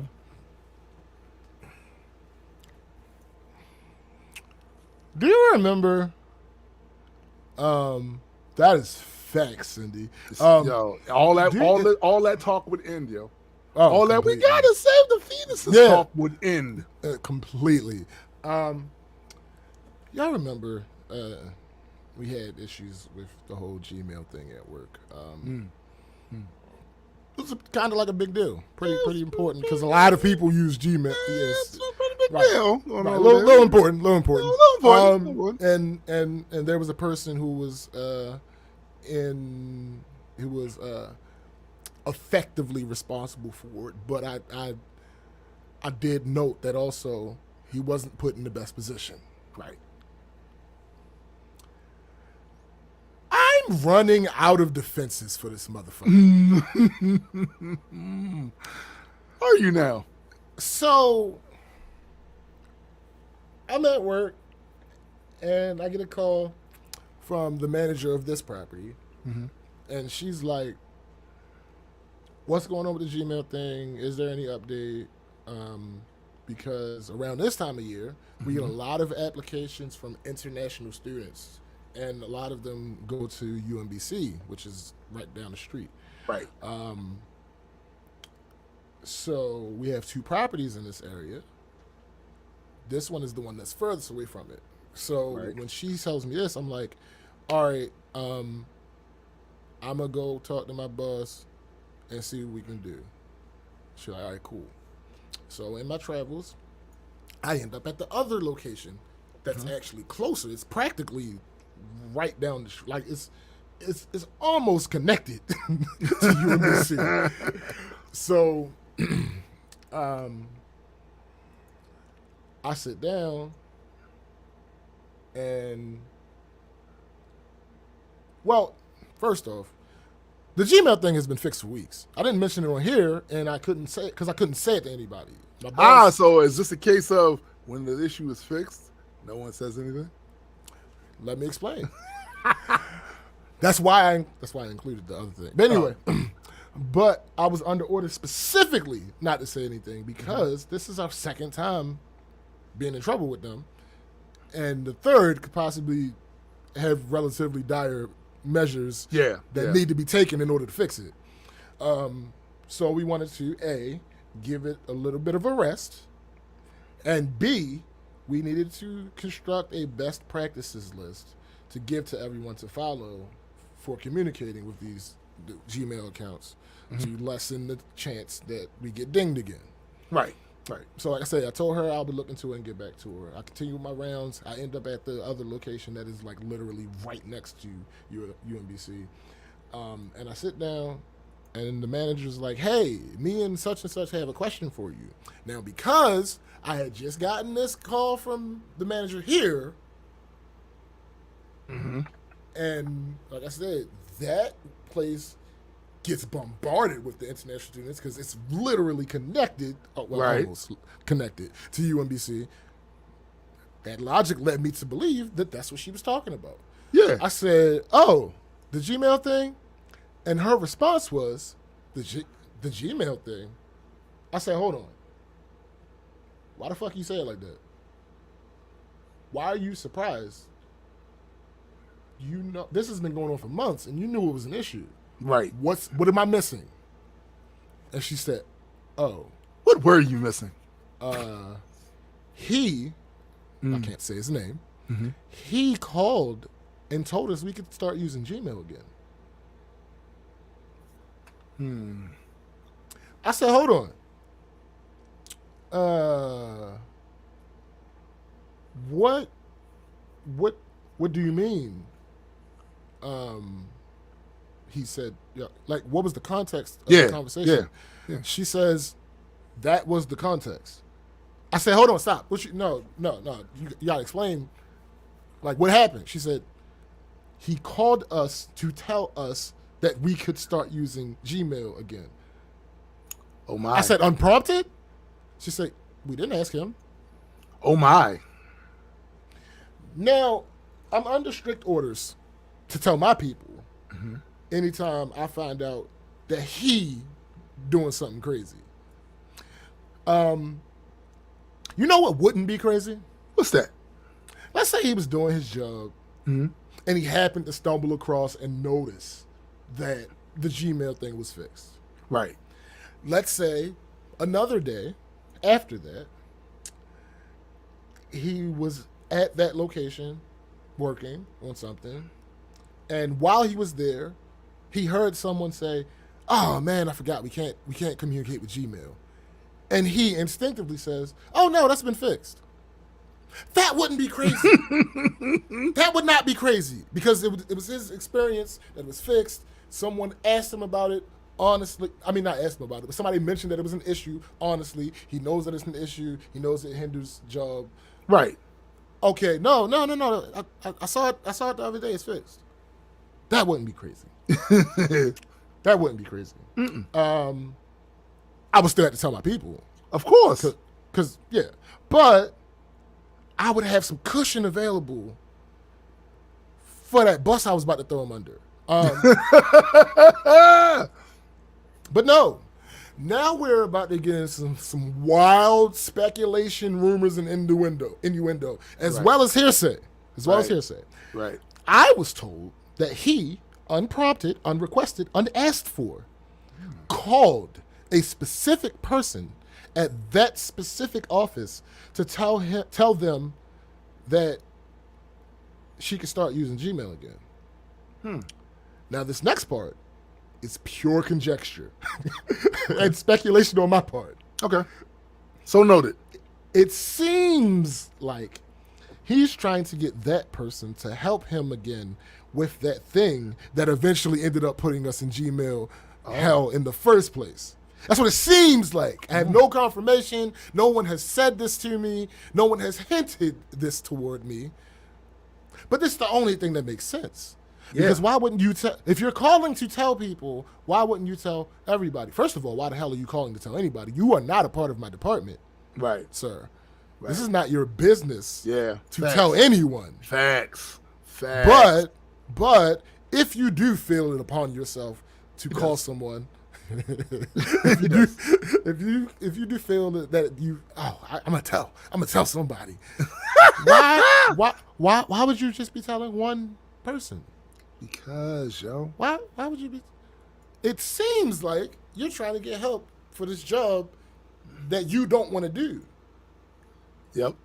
That's what it seems like to me. I could be wrong. Yeah. I was not told that he said this. Again, I'm speculating, but if you don't want to be speculated about, either be transparent. I was about to say the transparency or don't be seen. That's a bar. Here are the facts. He was given a job that I don't think anyone at our company that nigga Randall, should actually be doing. I don't believe anybody in my company should actually be doing this job that he was given to do. Right. But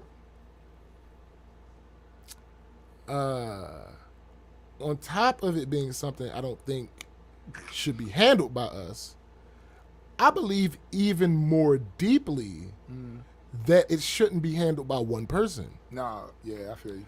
Particularly if it isn't their full-time job. Right. But nonetheless, it was given to him. He was then given people to assist him, and that is what eventually led to us being in Gmail jail, partly because we now had 4 people at any given time sending emails from the same email address from different IP addresses. Right.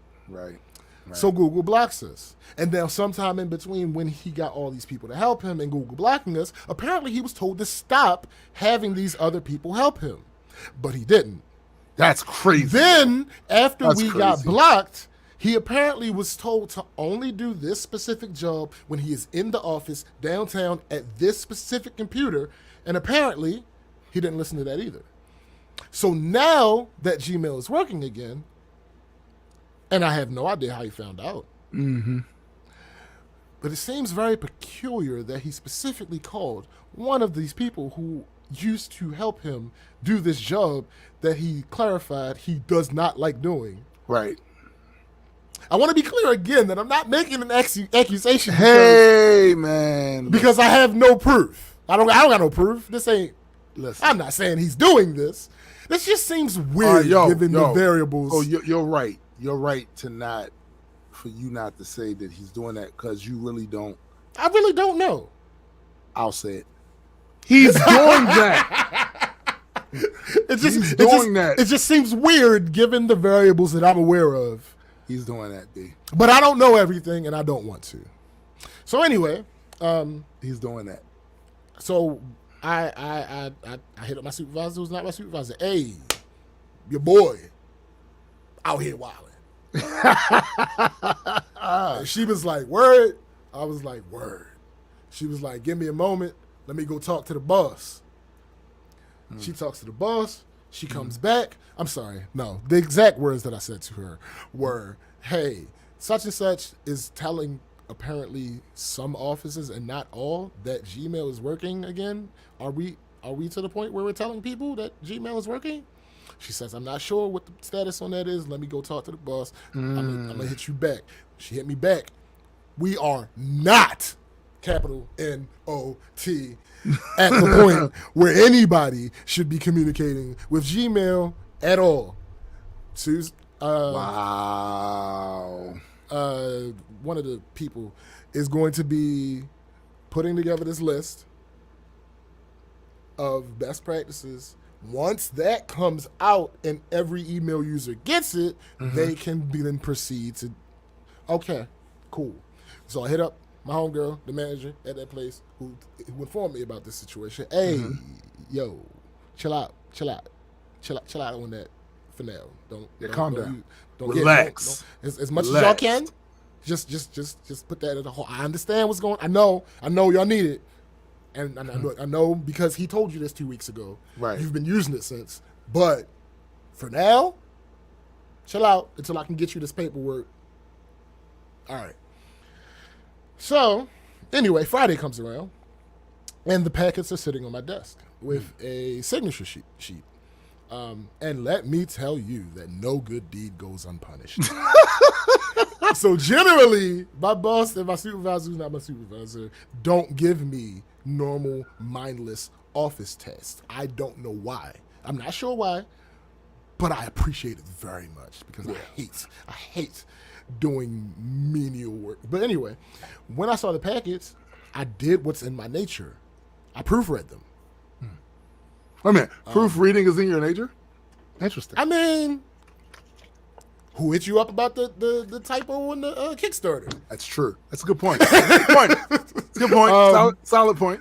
Now, I don't necessarily proofread my own shit because there's a whole thing with that. I mean, I get it. It's in my nature. You're less likely. You're less likely to catch your own mistakes than someone else with knowledge of what's going on. But anyway, so I'm proofreading at the very end.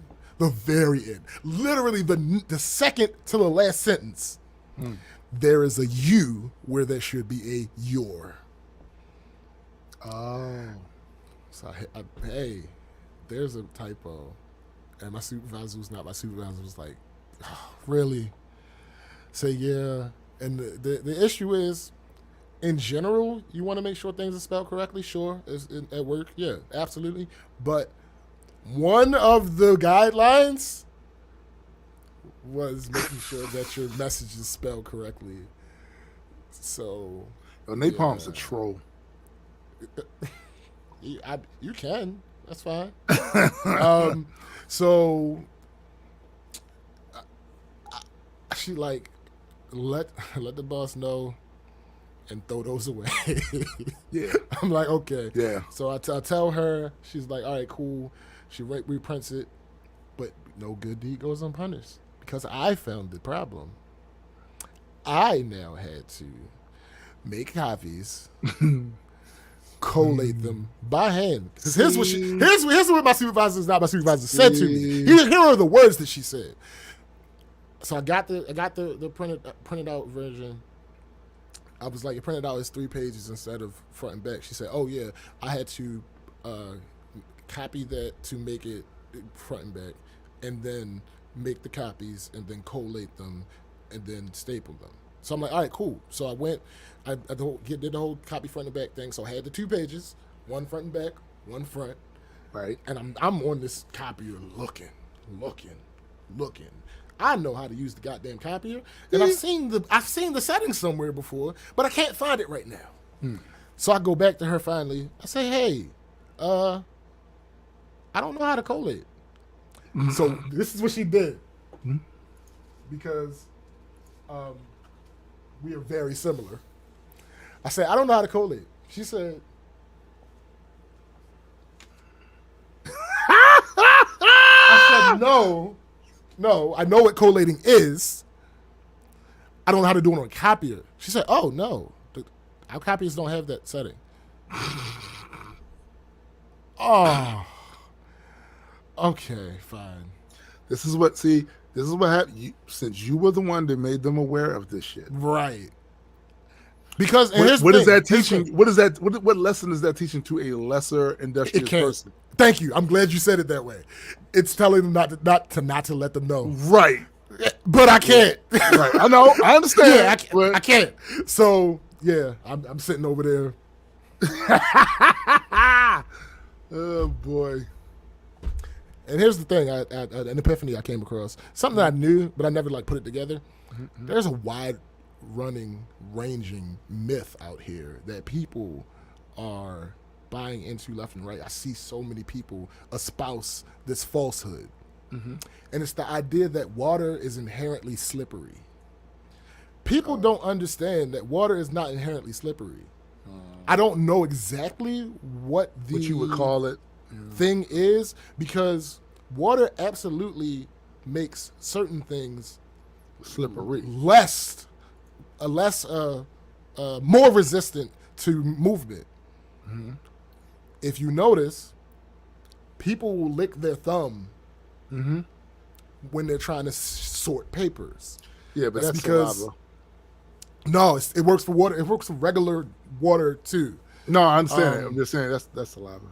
They got a bunch of halitosis and shit all over there. It's absolutely gross. Absolutely gross. But yeah, like water does make certain surfaces slippery, but it also makes other surfaces more. It depends on what surface friction. It is. Right. Yeah. You can't make a general statement. Right. Really. But anyway, we know definitely napalm doesn't understand the nature of water. All right. So anyway, I go ahead and do the thing. I feel like I'm juggling in reverse. Ass. And then I staple all of them together. Here's the thing.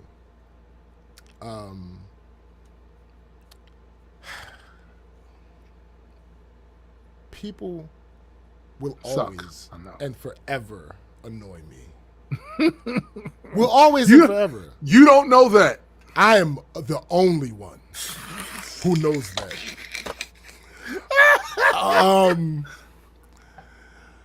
So I have the list. I have 2 different lists. One of them is the downtown office. One of them is for the field. So I'm. How you been to napalm? I'm down in the office at that moment. I got these printed up and collated and stapled. I might as well do the office now because I'm here. So the people who made it so much longer of a process than it needed to be. There's a special place in hell for each. There's a special place in hell, and we're not talking about hell with the 2 L's. No, we're talking Viking hell. Yes. A special place. So mind your business, napalm. I started by happenstance. I started with the people in the room. Because all of us had to get it. In order for it to not seem biased, everyone has to get the president of the company had to get one. Everyone. Right. So I give it to my supervisor, not the supervisor. She like, all right, cool. Where's the thing for me to sign? I give it to the other guy in our department. Right. He's like, hold on, let me read it. Here's the thing. This signature is not about you reading it. This signature is about receipt. Yeah, you're being served. Yeah, this is a subpoena. Yeah. Right. You're not. It's not about the contents of the paper. The signature is saying that you got it. That's it. So when he said that, I knew off the bat I was going to have issues with some people. Yeah. Going around the room. Going around the office. So from that point, I started with people that I had a good rapport with. Mm-hmm. So I could try to perfect my delivery of this and try to get it as optimized as I possibly could. Right. So what I landed on eventually was handing them the paper. This is for you. I need your John Hancock. And if they paused to try to read it, it is not important to the signature that you read this. Right. The signature is only for that you received your receipt. Yeah. And then with people I had a little bit more rapport with, here, this yours. It don't matter. You don't gotta agree. I don't care. It doesn't matter how you feel. It don't matter how you feel about it. Sign this. It reminds me of when I was helping to run the sanitation department at Phillips Seafood, and every time there was some new training that took place, people had to sign off that they were trained. Mm-hmm. Why? It's really simple. So you can't say you didn't know. That's it. When you fuck up, you can't use the excuse, well, I was never shown how to do this. You were shown how to do this. And also, that when you got dinged for some shit you wasn't supposed to do to win against company policy, and they give you these warnings, each warning they give you, you have to sign on. Mm-hmm. So they know that you know what this was. Is a system as old as time. Yeah. It's very simple. And I literally still had some people like, hold on, let me read it. Excuse me. The issue is you to sign. I don't need you to sign it. Right. I'm explaining this. Like, no, this is not. You're not signing this to say that you read agree. It. This is you were signing this. I got because I gave it to you. Yeah, and if you see something on here later after you read, after I walk away and you stop wasting my time, take it up with my boss. Go holler at them about what you saw. And you're not going to. Yeah. Take it up with my boss, and you're not going to. I know you're not going to. So you should be. Hold up. There's you should be less concerned about why I was chosen to run the sanitation department, and more concerned about why I didn't hire you. So with these people that insisted that they must read it before they sign, right? Let's not stand on ceremony, Mr. Wayne. Because this is not a choice. This is a list of rules that you have to follow. This isn't an opt-in type thing. Right. Your use of email, not just correspondence with Gmail, but email at all. Your use of our email system is contingent upon this. Right. If you outright reject this, you are outright rejecting your ability to use email. And if you have email and you're down here, right, that means it's a part of your job. So now you are derelict of your duties. Yeah, facts. This is not a choice. It's not an option. Sign this shit so I can leave. Yo, I always wonder why people in certain situations feel like you always listen at a job. Yes, always an option. Yes, absolutely. There's just consequences. Right. You can leave. Like, I don't want to do that. Okay. That is within your purview. You have autonomy with this, sir. Mm-hmm. You can leave, but you're not going. But here's the thing: you're not going to not do that and still work here. No, those things. That's can't not happen. an option because now you're trying to infringe on our autonomy, and you are setting a bad precedent because if we allow you to get away with that, it's not fair to all other people that we demand that they do this. And then what was the point of us making the demand in the first place? Right? Nope. Yeah, you can leave though. You can leave. Right. Readers is hiring. You know what I'm saying? Readers is like, hiring. it's absolutely not important that you read this. No. Unless it's definitely not important for you to care. Yo, think about that. Hold on, think about that for a second. This is the imposition of that, right? You're going around trying to get people to sign this shit. And if it's 30 people in that office, and all of them got 50 people in that office, and you go about to each one of these people to sign this, and they all say, "Let me read it first." You know how long that shit would take? Of your time, B. Bro, mind you, it was Friday. It was my time. It was past my time to leave the office. I didn't say because shut the hell up, Napalm. Saying self. It was past my time to leave the office because we had a conference. Oh shit. I didn't even put that on here because we had a conference call with the people that's doing the online application shit. Right. We had a conference call with them. So that ended up lasting a little bit longer. I was past my time, but because of the let me go. Let me switch. There's no reason for me to talk about that no more. I'd like to reiterate how amazing it is working for my boss. Oh goodness. If she ever makes a mistake, which is super rare that I see, she owns up to it immediately and never tries to push blame downhill. Yeah, because downhill hits you. Right.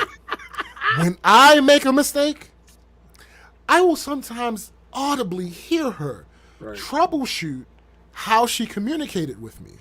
Yeah. We have a lot of ideas and feelings on how things should go in common. So if there's an issue that I'm dealing with, she'll either try to console me about it by expressing that she thinks it's just as stupid as I think it is. She'll make an attempt to try to change it, or she'll walk me through exactly why it has to be the way that it is, at least for the time being. Right. What more can I ask for? There is one more thing you could ask for. What up? It better not be nothing ridiculous. And knowing you, it is. So go ahead. I'm prepared. When you say that you don't think it should be that way, she should change it. That's the one thing there are things. No, I literally just said that. There are. No, I mean every time. No, that's not how that works. because she is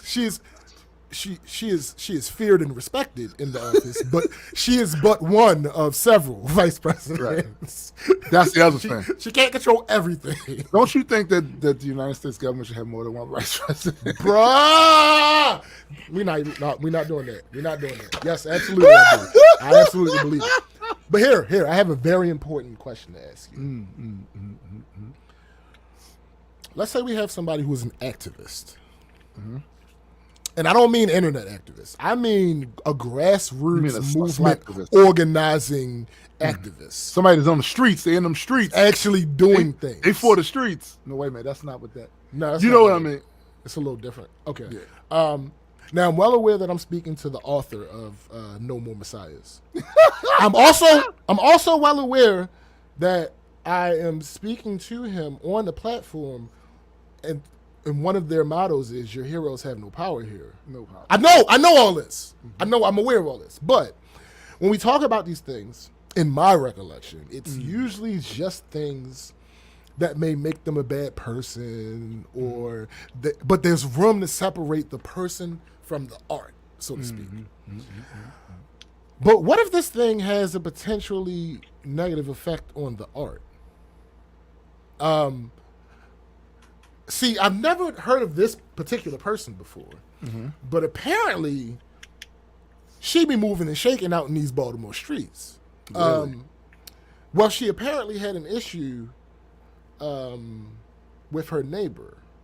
That issue led to her lighting one or more candles and putting them in the outer windowsill of said neighbor. Now, that could have led to major issues in several ways. Here's the thing, though. When addressed about it by her property manager, she went on and on about how she would never do anything like that and problems she has with her townhouse that, of course, she never brought up before. Right.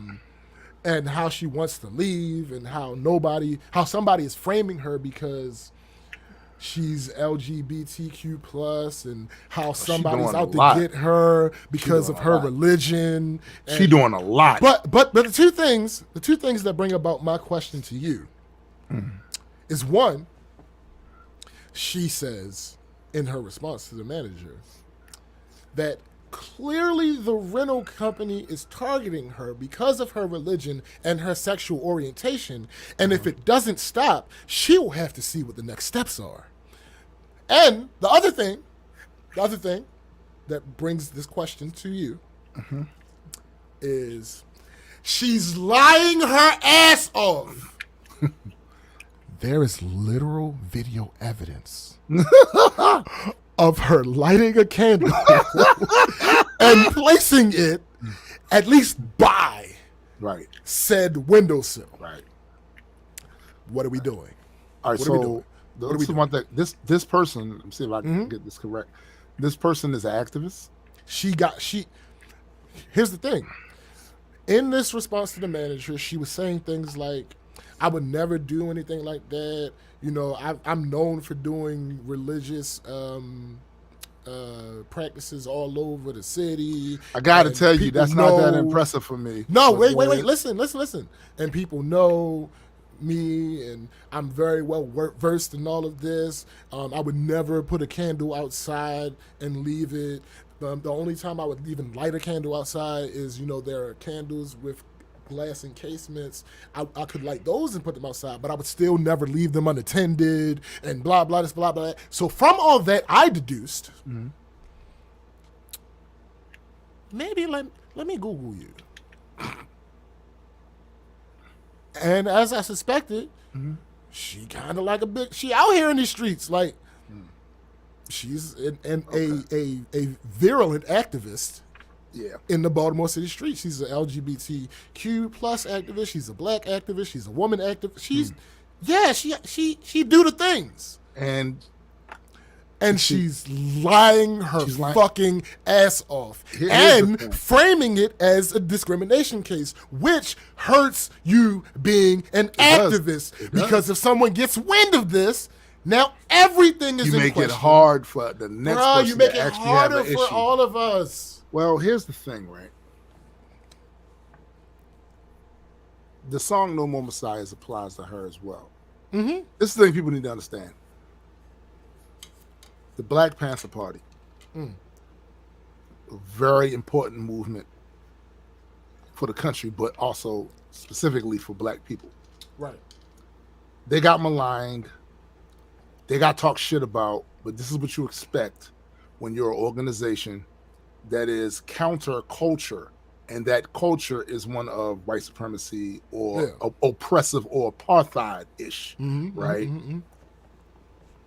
As much as I respect a lot of things they did and shit they was trying to do, as much as I understand how they were lied about in a lot of cases in order to make the average person afraid of them. Right. They were said to represent things that they did not represent, just to make the tide of public opinion against them, which makes it harder for them to get support when they're acting, in the way that they're acting for the things they're trying to do. That does not change the fact that a lot of them niggas in there was very abusive to the women in there. It doesn't change it. They were very abusive. I've read all kinds of stories about the shit they did with the women that was in their organization. Right. So while I can definitely respect the work, the breakfast program that they did for the kids. And it didn't have any food at home or wasn't getting breakfast before they went to school. I definitely respect a lot of the programs they try to do. I respect the idea of if the police are acting as an occupying force and fucking up the people in that neighborhood, what we not going to do is act like the movie Hollywood version of police is what you see in real life. That's not true. That's not history of this country. You're delusional if you think that. Facts. So their opposition to killer racist cops, I respect, but I'm not bound to respect the treatment of the black women that was in that organization. Just not going to do it. And I'm going to say it. Part of the problem, this is why I like your take on Kanye more than other people's. Because as much as you respect his art, you'll call him out for being the shitbird that he is. Facts. Too many of us get so caught up with the glamorization of the people that we consider to be our heroes, messiahs, anointed ones, whatever. We can't stand any criticism of that person. Do you know how many people that I once I found out that they were colossal dick bags in real life, I had to place in that category of, I like this shit. Right. I don't like you. Right. And then, depending on what that thing is that made me not like them, it made me stop liking the shit that they do. Because if I start seeing connections to how you got there artistically or whatever with the shit you was doing back here, fuck you. Fuck you. Yo, Special Space just burned us. What do you say? Better the artist, the more fucked up. I mean, just that's a fact, though. I'm not gonna lie. Hey yo, hey yo, hey yo, hey yo, yo. I cannot confirm nor deny. Yo, he just threw us down the steps. I can't confirm nor deny. I'm gonna say, hold on, excuse me. Allegedly. Hold on, excuse me. Mind your business, Special Space. He had to get it.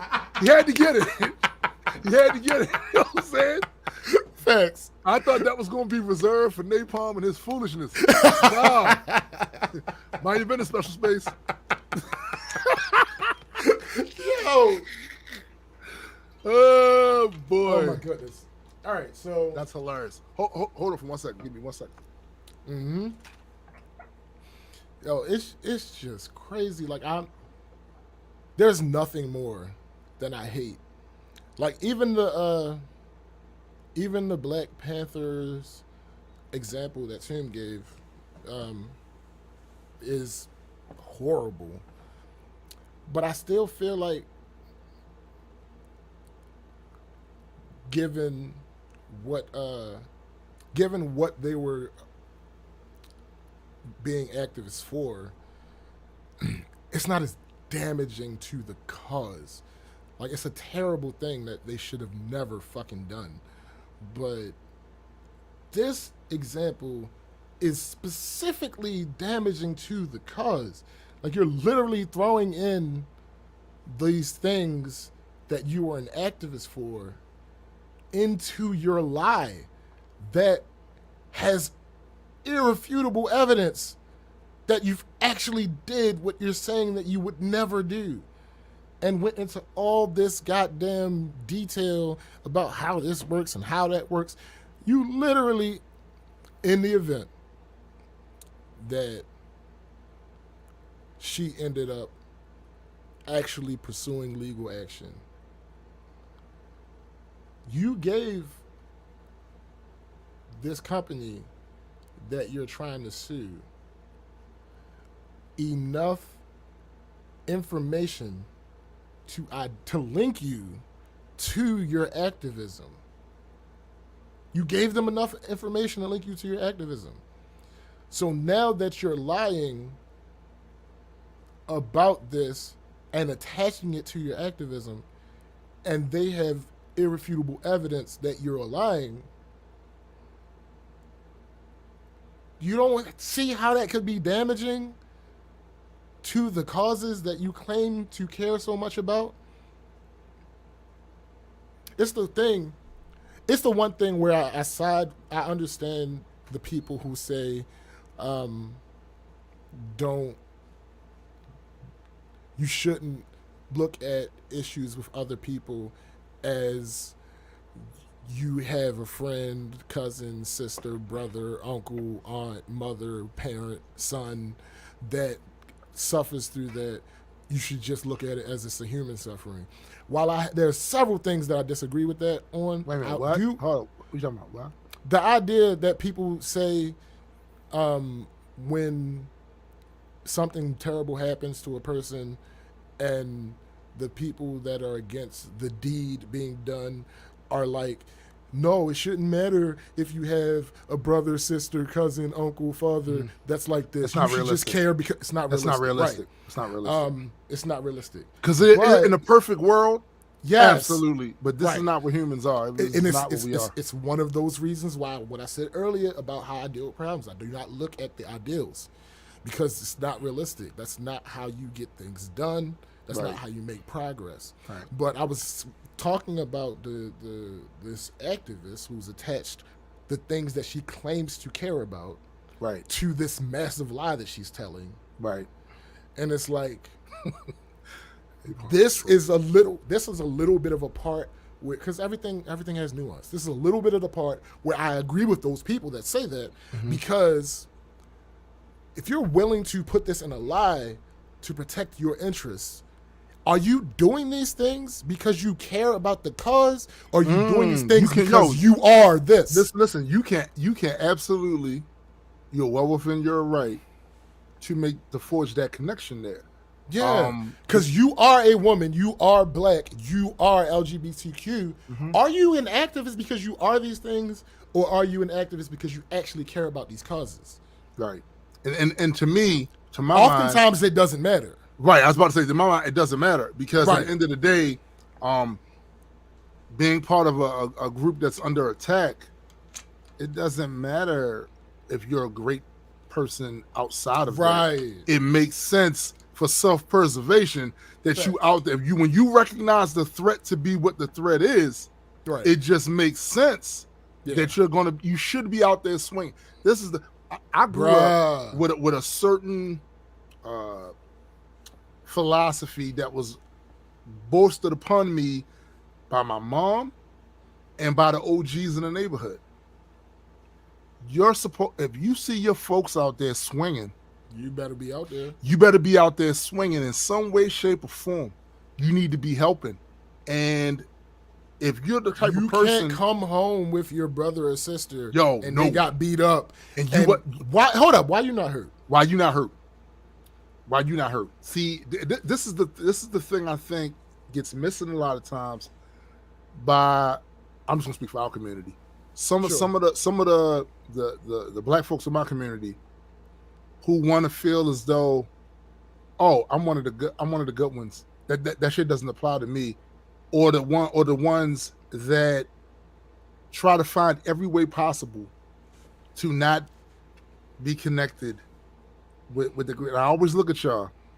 So you can live your life and do what you want, but when the wolf is at the door and they're attacking people that look like you, that are from your ethnic group, and they're doing it for the reason of that, not for anything they necessarily have done, simply for who they are. Right. You ain't out there swinging, you bitch made.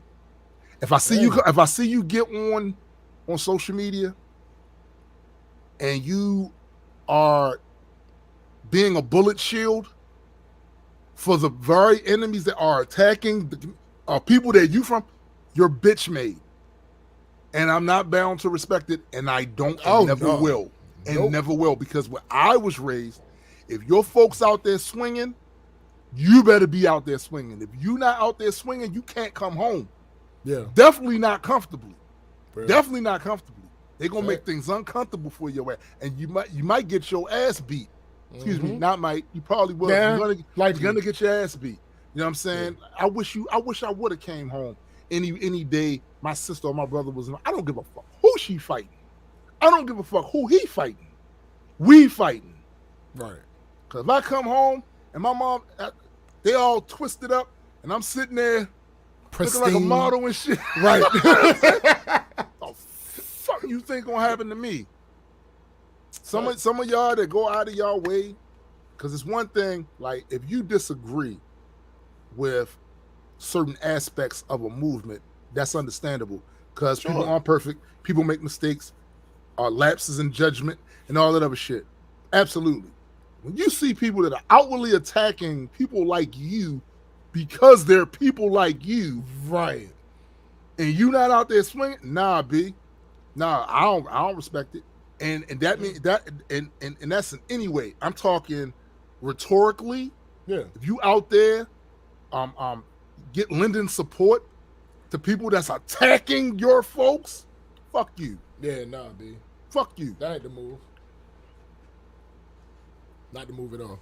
All right. On a lighter note. That's a fact too, Special Space. Dumbass of the week.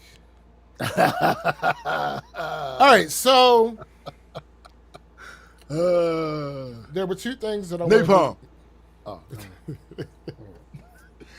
There were two things that I wanted to put effort into for Dumbass of the Week this week. Okay. One, and I mentioned this, you might have been away from the camera when I said this. I wanted to make sure that the representation was a little more even, because the first two were both black women, and in my experience, no. Right, facts. So, and then the other thing is, this one is one I don't have an answer for yet. The other two, I already had my mind made up. Okay. I don't have an answer for this one yet. All right, so first we need to make some parameters for this particular discussion. Okay. Two, what makes a classic hip hop album? One of the main elements of a classic hip hop album is I don't skip. Okay. If I'm Midnight Marauders is an album that I don't skip any tracks. Just put it on. Just put it on. That's a key element for me. The other thing is vibe. See, sequencing. It's not enough just to have dope ass tracks on there. The sequencing of the tracks. What comes after the other. Right. That sets the tone, and people that are really good at doing that, you still gotta have dope ass music. You can't have a bunch of trash to sequence right. You know what I'm saying? Facts. But you know what I'm saying? But the sequence of dope ass songs helps to make that a classic. So that you don't look at it just as a collection of songs. You look at it as a cohesive project, a feeling, an idea. This is where this artist is emotionally, intellectually, and artistically at this part in his life. This represents it, and you can fit. You're there with him or her. You're there. That makes a classic hip hop album, and for my money, any genre of album. Okay. I would like to add to that particular accolades. Okay. Specialized accolades. Okay. So, if an album went diamond, I feel like that adds to the potential of it being classic. Absolutely. Doesn't make it classic on its own. No, it doesn't, because MC Hammer. I'm staying out of that. Go ahead. Doesn't make it a classic on its own. Because a lot of that is commerce. Right. But when you add the commerce part with the art part, it's hard to argue that, right? Yeah. All right, okay. Also, like, things like going platinum with no features. To be honest, that part of it impresses me probably more than a lot of the things because I've never been much of a feature person on my projects. I've had maybe one or two on each project, none on some, right? Because I feel like as an artist, this is your project. I want to hear your voice, your ideas, what you come up with. That's how I've always seen mine. It's only on very few occasions. That's why you don't see mine. I think the most features I've ever had on the album is Entropic Man. The most features. That's also the longest album that I've ever done. Had the most features on it. I feel like I want to hear from that artist. Also, I'm also on this shit too. No, I'm not waiting for nobody to get done. Yeah. Absolutely. I'm waiting for nobody to get done. Absolutely. Okay. All right. Okay. All right. So, this guy on Twitter. I like that. I hate his Twitter name. What's his Twitter name? The Oreo Admiral. See, I don't know exactly what that means. Here's the thing: I don't have no idea what that means. I want to normalize. If it means what I think it means, I want to normalize people not doing that. I have no idea if it does or not, though, because that's what I was thinking. But I did research, looked into it, like his profile and everything. I can't see anywhere that there's a connection to that meaning of the word. Have you seen him or her? Yeah. I'm looking at his profile. He is a black man. His significant other is a black woman. That don't mean he's not an Oreo. No, I'm not done. Oh, sorry. He presents as a version of what we consider black. He is actually a hip hop connoisseur of the underground, at least. Have you ever considered that he likes those cookies? Those cookies are good. That's possible. That's what I'm saying. I don't. But that's why I'm so upset, because I have no idea what you're saying right now. Right. But anyway, this is the take that he had. On what album? Oh, on what makes a classic album? Okay. Well, his take is. Where is it? Oh, the main issue with J. Cole is his lack of a classic album. Did he define what a classic album was? Well, that's what I think, Cindy. Oreos are delicious. Absolutely, they are. I have a remnants of a pack. I hate you. But the Oreo thins, because I don't. You don't like the? I want the. Yeah, like it's a little too much. The the cream. It's the same amount of cream. I like the double stuff. The double stuff. See, is no, delicious. I don't. That's a little much. The shit, it's nice. Yo, you should. Because I like my Oreos with milk. I like them with milk too. So yeah, but it's easier to fall apart when they have the more cream in them. Like, love it when they fall apart. Nah, B. I want them. See, this is what I do. I had this conversation with a coworker. So I take the Oreo and I grip on it as far away, like as little as I'm touching as little of it as possible, and I dip it in the milk. Okay. And I leave it in there for approximately 4.752 seconds. And when you do that, you get the softness, but you don't have it falling apart. It'll actually make it to your mouth without falling apart. See, I don't like when they fall in the milk. So that's the thing. I don't do the dip as much as I do. Like I peel it apart like this, and it's got the double stuff right. And they fall there. I peel it apart, right? And I eat the cream out of there like that. Then I have the two things like this, right? So I might dip one, but I don't do that as much. It's more like, woo, woo. All right. Anyway, tangents, fucking tangent. Because this fucking asshole's name is the Oreo Admiral. But anyway, his take was the main issue with J. Cole is his lack of a classic album. How is he define? Did he take the moment to define what he considers to be a classic album? Of course not. See, I can't really respect this opinion that he's having right now, because when we did the GOAT metric It was so we had something to work off of. Yo, Goat Metric has ruined so many reviewers for me. It has. It has. When this isn't our job. We did that for fun. Mind your business, Napalm. You get paid for this, and you can't even have a consistent metric. Yeah. Like, come on, B. But anyway, it's embarrassing. Here are the main comments, because he's not a big page by any means. Here are the biggest comments that he responded to. I'm not going to read the original comment. I'm just going to read his response. Right. He says, for those bringing up classic mixtapes, that's a different argument with a different opinion. Let's stick to albums for now. That's fair. Yeah. I'm not mad at that. Absolutely. Because mixtapes are not albums. Sure. Right. All right, cool. I do too, Cindy. Another thing he said. Orioles now. I'm sorry. Another thing he said, 3 things I learned from y'all. Because a lot of people proceeded to roast him. Of course they did. Oh, absolutely. 3 things I learned from talking to y'all. Number 1, y'all got low standards for J. Cole.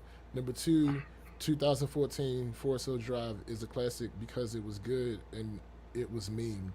Cool. Number 3, I'm not a fan of a hip hop head because I don't think one album is a classic. LOL. You're being disingenuous and missing the point. People do that when they're in their feelings too. Exactly. He did not expect to get the pushback that he got, and once he got it, he couldn't deal with it. And here's the thing that proves what you just said. Y'all not going to change my mind about Forest Hill Drive anytime soon, but I see y'all love the album. I'm glad it's a classic to you guys. Y'all can stop cooking me now. Yeah, he's salty. He Morton's over there. He got the umbrella and the fucking yellow raincoat and all that shit. He's Morton's. Here's the thing. So I did a little detective work.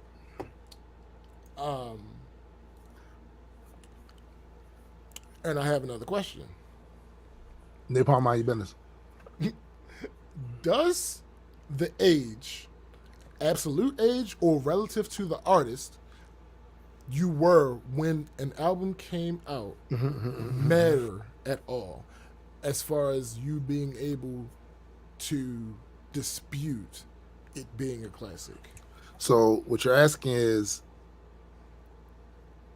your age plus the age of the artist and the time that it came out. Does that have a factor? I'll give you the example here. Okay. Upon perusing of his profile, I found that he didn't buy his first piece of music until 2012. Oh, yikes. Now, it turns out he was older than I thought he was when he bought it. He was 17. Yikes. But Forest Hill Drive came out when he was 19. And so he'd been buying music for a while, right? No, 2 years. That's long enough. Sure. And Cole, when Forest Hill Drive came out, Cole was about to turn 30. I have no idea. I have no idea. Yeah, so you were 19. The artist in question, who is one of the artists who talks about their life and all that other good stuff, is 30 effectively. Does that matter? Can you still deny an album classic status? Okay, so there are so many variances and nuances with that. One, what was the general subject matter about?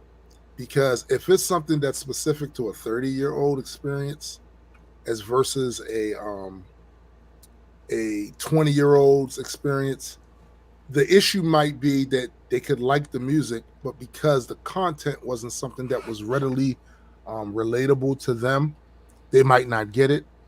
But for the record, I don't think that happens as much as people say it does.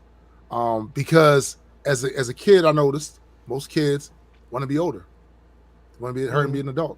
You know what I'm saying? So there's a we watched as kids. We had all of our favorite actors were mostly adults.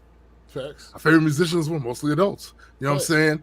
So that could be in his specific case. That could be a thing.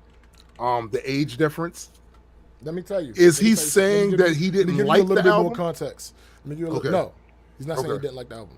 Let me give you a little bit more context. So these are some of the songs that are on the album. Song Wet Dreams. Okay. This song is about Cole losing his virginity. What up, Cuzzo? What up? What up? This song is about Cole losing his virginity. Another song on the album is I'm trying to use ones that I like know. Right. No Role Models. Mm-hmm. That's the one. First Things First. Rest in peace, Uncle Phil. That's that song. Mm-hmm. If you're starting off a song talking about the Fresh Prince of Bel-Air and your connection to that show that came out in the 90s, right? It's possible that somebody that's listening that at the time that you're 30, right, who is 19, right, might not be able to really relate. No, right. I'm sure he get the reference, I'm not going to play him like that. I think it's reasonable for him to get the reference. Right. But the connection and the reference ain't the same thing. We talked about this. One of the reasons you can know what it is without feeling the emotional attachment. You have the connection that you have the Midnight Marauders. Mm-hmm. As much as I love the album, mm-hmm. I wasn't there. Right. I wasn't there. Yeah, I was born, but I wasn't You wasn't there. In that space. Right. I know what you're saying. Like when I for instance, when I hear Midnight Marauders, I think about working at the gun place. This is right around the time when I first met my baby mother. This is before Siobhan was born. Mm-hmm. These were good ass times, good ass summer, dope ass summer, all of that. And then on top of that, I got an album here that I'd never have to skip. Right. I remember being at work behind that sandblaster gun parts with the headphones on, and I'm just letting it run. Yeah. I'm letting it run. You know what I'm saying? So you see, McKenna, you're missing the point. Thank you. I'm so glad. Yes, I'm so glad that you specifically commented on this.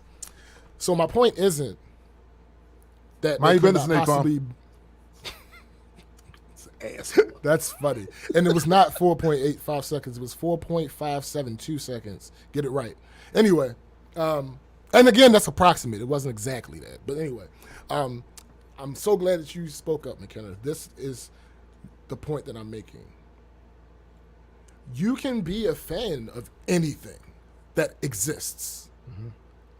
You can absolutely love anything, but you might not have that exact. You can go do research on anything that exists, but experiencing something and knowing about something are not the same thing. Yeah.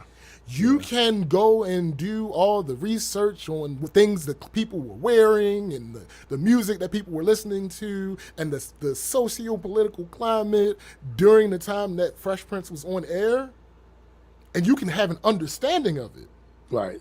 But you don't have a feel for it. Yeah. That's how I am with several periods of history that I find very intriguing, but I know I don't have a I don't have a I know about the times, mm-hmm. who was in charge, what they were doing, type of music they was, type of food they was eating, the dress, all of that. But because I wasn't there, I wasn't in the streets, I wasn't feeling it. This is what I tell people all the time about Star Wars. You can watch the movie now. Right now. You go right on TV and watch any of those Star Wars movies you want right now. But if you weren't there in the 70s, it's different. Standing outside waiting on long ass lines. And let me be clear. This is not to say that anything is better or worse. Nope. It's a different connection. Different. It's a different connection. It's simply different. Like different connection. Like for instance, I watched some of Fresh Prince while it was still on air. Mm-hmm.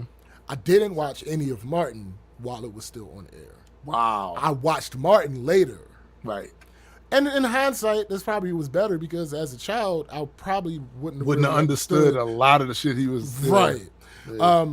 It's goofy ass. But a part of that is probably the reason that I don't have the connection to Martin that a lot of other people that I know, even in my age range, slightly older, have to it, because they, at the time, they were watching it. They were able to talk to other people in real time when this episode will air, and then wait till the next week or whatever, and that episode air, and they go to school and they talk to their friends about it, and they have that's a whole different thing. Like I remember which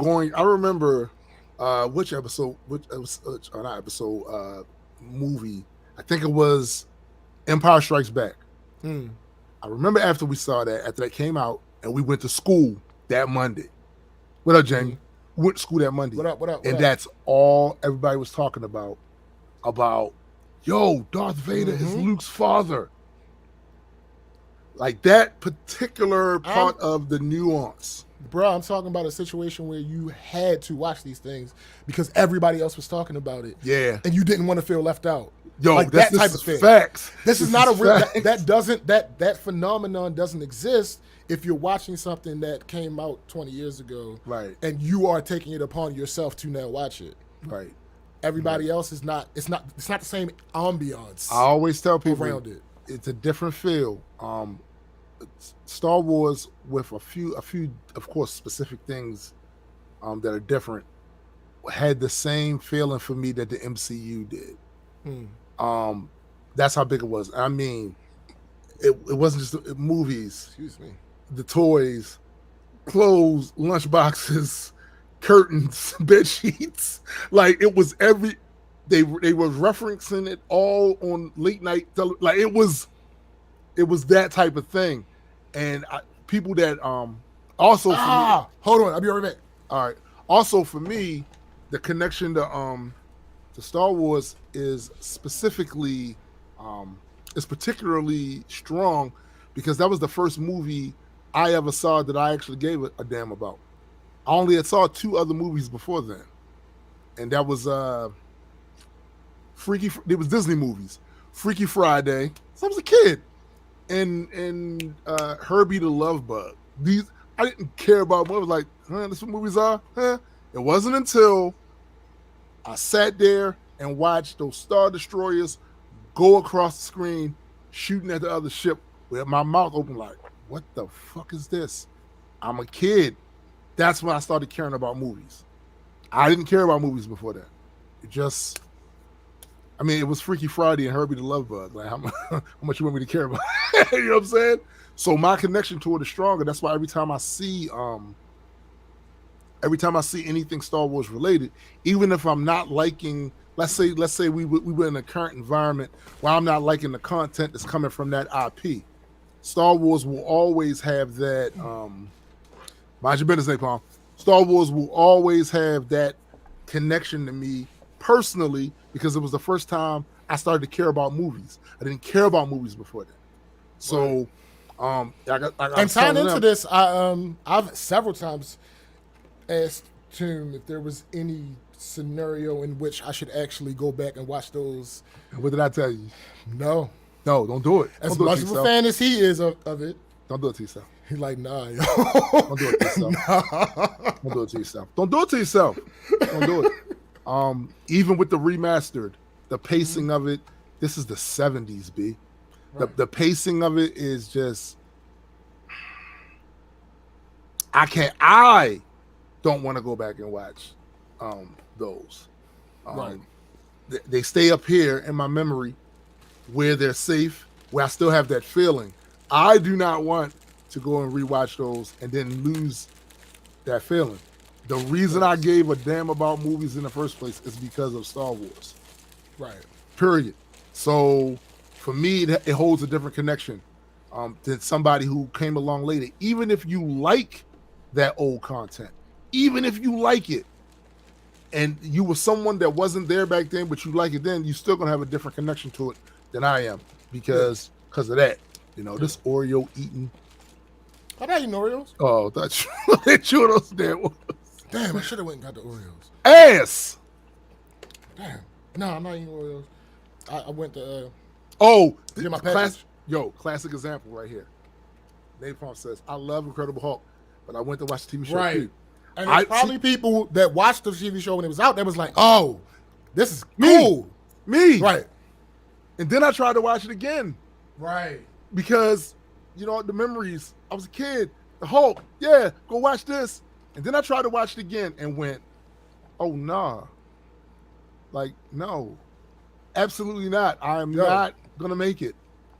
Timing is important with these things, right? So yeah. All this internet and streaming services and blah, blah, blah, they didn't invent the idea of being social. No, they did not. Television shows, special events, movies have always been a social thing. That's a fact. It's a fact. So if you aren't dealing in the social climate of when it came out, you don't have the same experience as people who did. Yeah. It's for you, it's just a great. You might like it, and you think this is a yes, cool. McKen. Yo, hold on. I want to point this out because she is absolutely right. And at the end of my childhood, no, I want to say at the end of my teenage years, I started to feel similar to this. She said it's hard for my generation and later to have a lot of those things because reruns and hundreds of channels were normal. Facts. There weren't a lot of things everyone watched because there were so many options. Yo, so that is a fact. That is a fact. Absolutely. Because I grew up, it was 3 channels. It was like you couldn't count WBFF 45 because the reception was so shitty. You couldn't count Channel 5 because the reception was so shitty. And then I remember when Channel 45 in Baltimore, which is Fox, it's Fox here. I remember when it became Fox. And when it started looking like a regular television channel. I remember that. Because I remember sitting in the kitchen. We had a TV in the kitchen. And I'm like, this is what we used to do with those channels with bad receptions.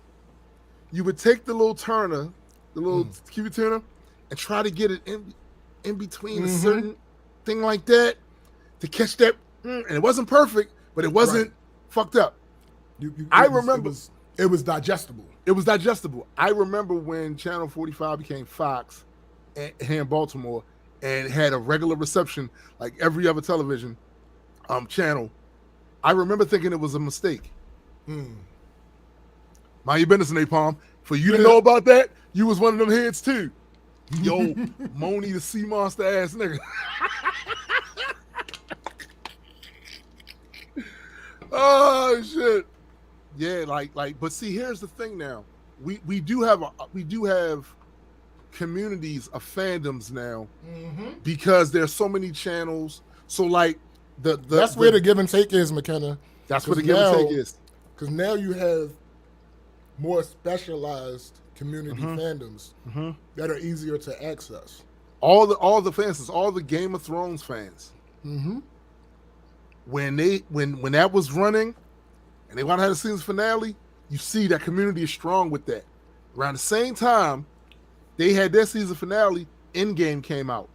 Right. So all of us Marvel heads was having our shit. We was like, yo, this is it. This is it. And this happened almost simultaneously around the same time to the point where the communities clashed. So you did have some people that watched both, but for a lot of them that was on the other side of it, like Game of Thrones, they was talking about, this is how you do it real, this, that, that. And then a lot of people on the end game side was like, nah, B, we could barely see what was happening. We watched it. It was shot so dark, you couldn't see what the fuck was happening. Which it was that thing.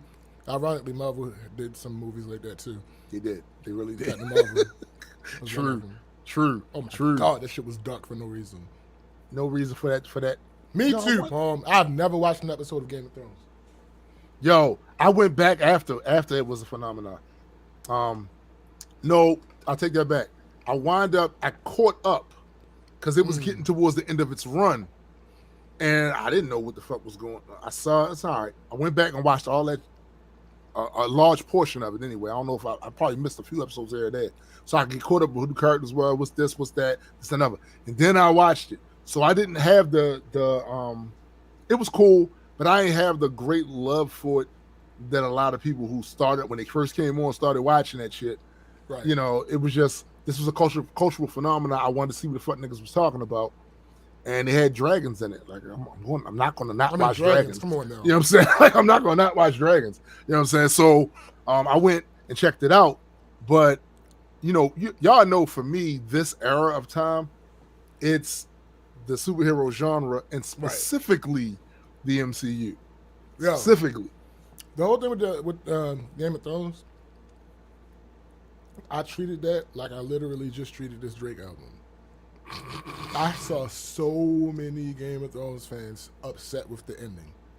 Yeah, yeah. Why would I put myself in that position? Yeah. I'm not. No, y'all are avid y'all diehard fans. Yeah.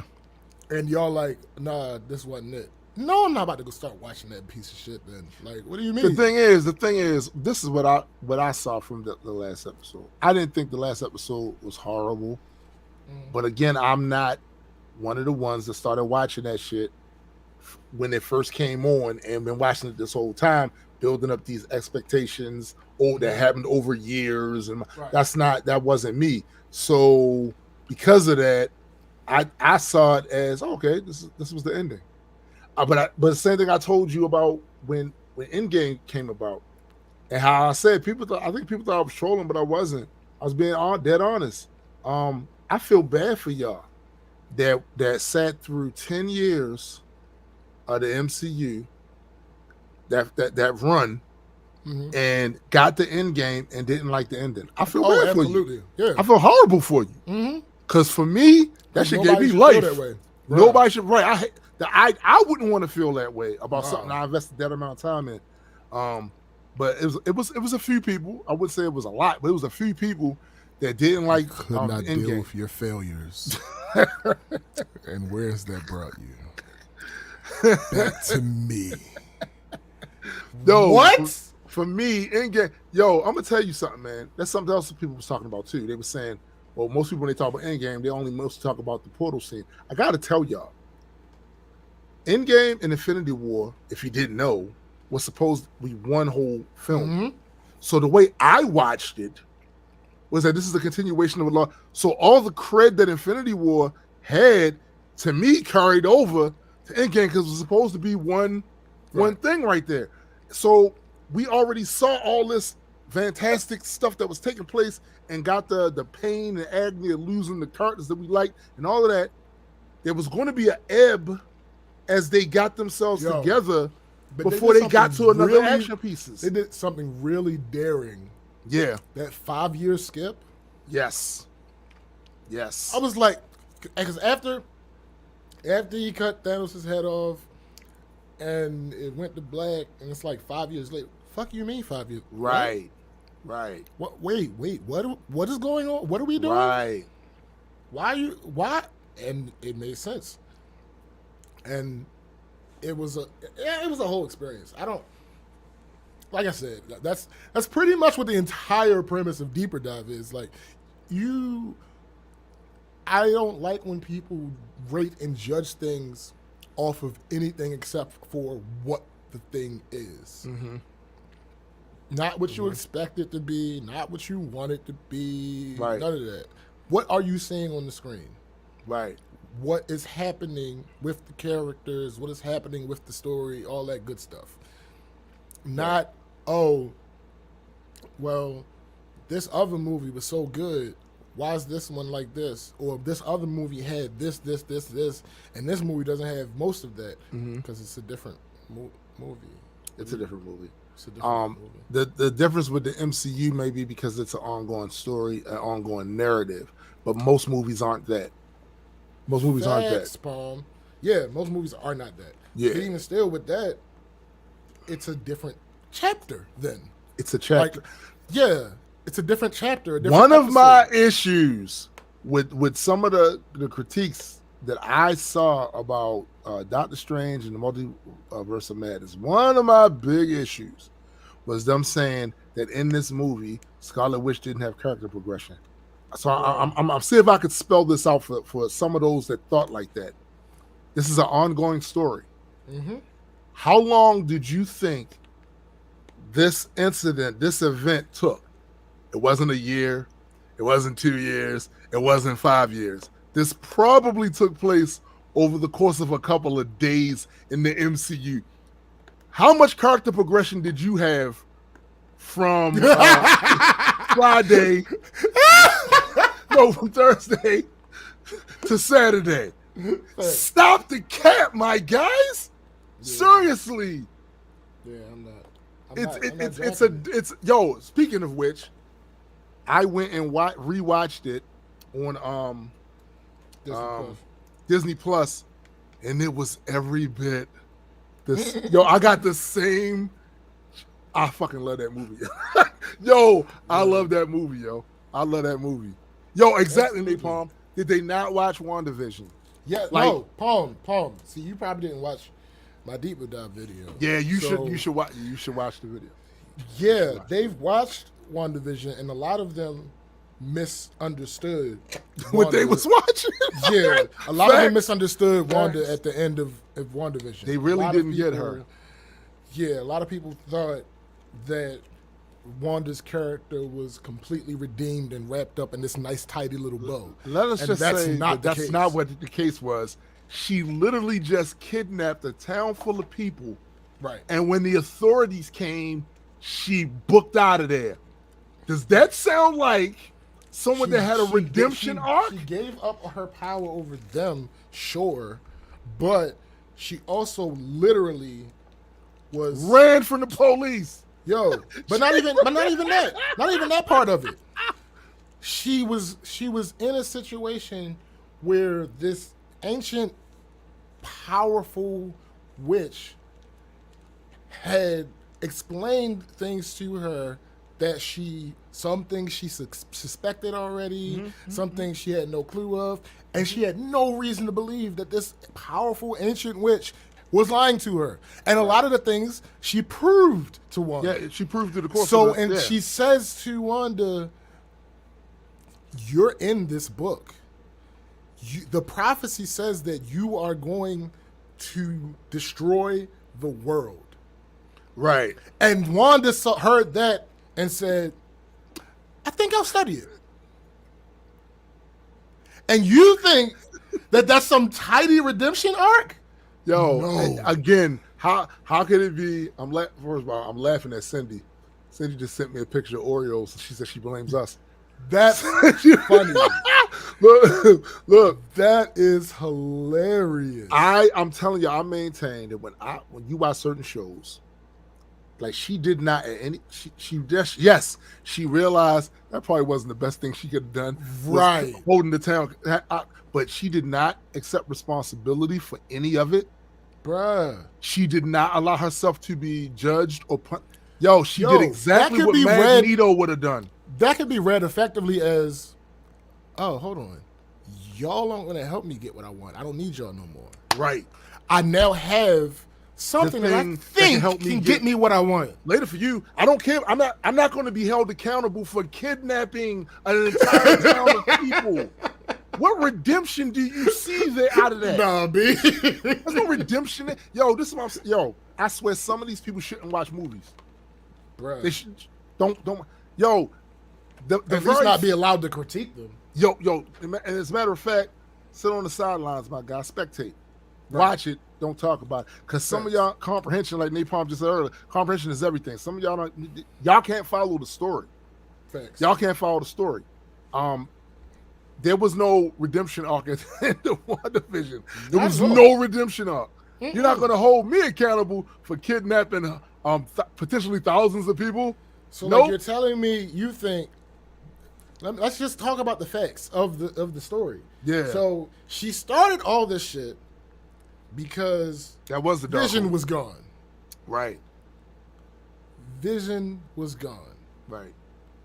No, let's not parse. Oh, you want to start at the beginning? Vision got murdered. Oh, thanks. No, I'm sorry. No, wait. I'm sorry. Okay, let's go all the way in then. Right. Vision had to be killed by her hands. Yeah. And then she had to watch him get murdered again. Yo, Napalm. What's that line in one of Rakim's songs? reincarnate him, kill him again and again, again. Bruh. So she had to do the difficult task because she was one of the only people that could do it. She had to kill him. And then she literally watched him be murdered in her face again. She watched his cranium get cracked by a nigga's forefingers. And his body rendered lifeless and colorless. Jeez, man. Bruh. So she overreacted a bit. No, she went the fuck off. She went off. She kidnapped an entire town. An entire town, B. Can we not gloss over the fact that she kidnapped an entire American town? Created Spawn. And because, as I and Gray believe, if it's talked about, if it's imagined, it has to exist elsewhere. but that's a whole other story. We're not gonna get into that. So she creates these two children, and now she has kidnapped this local actor and made him believe that he's her brother. So now she has everything that she lost. Yeah. Plus more. Yeah. And her losing those things made her kidnap an entire town. Excuse me. And then she loses. She also it was more than just kidnapping. Yes, it was slavery. They were still conscious inside of the boundaries that she locked them in, inside of their bodies. Oh my God! Horrible torture, bruh. Torture. So let me reiterate. Let me sum that up. She lost one person because her losing Pietro, it was bad for her. Yeah, but it didn't send her over the deep end. Yeah, it didn't send her over the edge. Right. She lost one person and went over the deep end. Right. And while she was in the deep end, she gained that person back, her brother that she lost back, and kids. Yeah. At the end of this story, she lost all 4 of them. Yeah. And you don't think that's going to make her react negatively? And then find out that she's some magical, all-powerful MacGuffin, stronger than the Sorcerer Supreme. And then when the police came, she got up out of it. She confiscated the Book of the Damned. She took the dark hold and they got the fuck out of there. This character, oftentimes in these character pieces, a villain, not even on purpose sometimes, is effectively the character's mentor. Yes. So the only real mentor that she's ever had that can actually tell her about who she is, her power, not just how to use it, how to harness it, how to be a good was guy. About to kill her and threaten to kill her kids. Was about to kill her, and she told her, "Hey, you bound to do something bad stuff, and this book is what says it." And she said, "Okay, I'll take it." And you got from that, you're arguing. Oh, wow, she's redeemed. She's redeemed. No. What I will say to those people that would think that is that they should never be in charge of anything that's punitive in society that deals with rehabilitation of people. Because if you think that was rehabilitation, as she 23 skidooed on clouds the fuck up out of there when the police came, come on now. Mind you, she's still this is left out of a lot of people's stuff. I don't remember if I mentioned it in the Deep Dive video. But effectively, she's still a child. Like, let's not pretend like what Age of Ultron was like 2016 or so. Infinity War was 2018. The 5-year skip happened. Right. So it's now 2023 there, but still she got dusted, right? Yeah. So she wasn't growing and learning during those 5 years. No. So effectively 2016, 2017, 2018, 2023. That's 4 years. She was 16 when they found her. Yo, they tried to lock her ass up after in Civil War. because of that. The government was coming at. Yo, it's a. Come on, she's a literal child. The reason that they were trying to lock her up is because she didn't understand her powers. Right. She over used her powers and ended up killing people.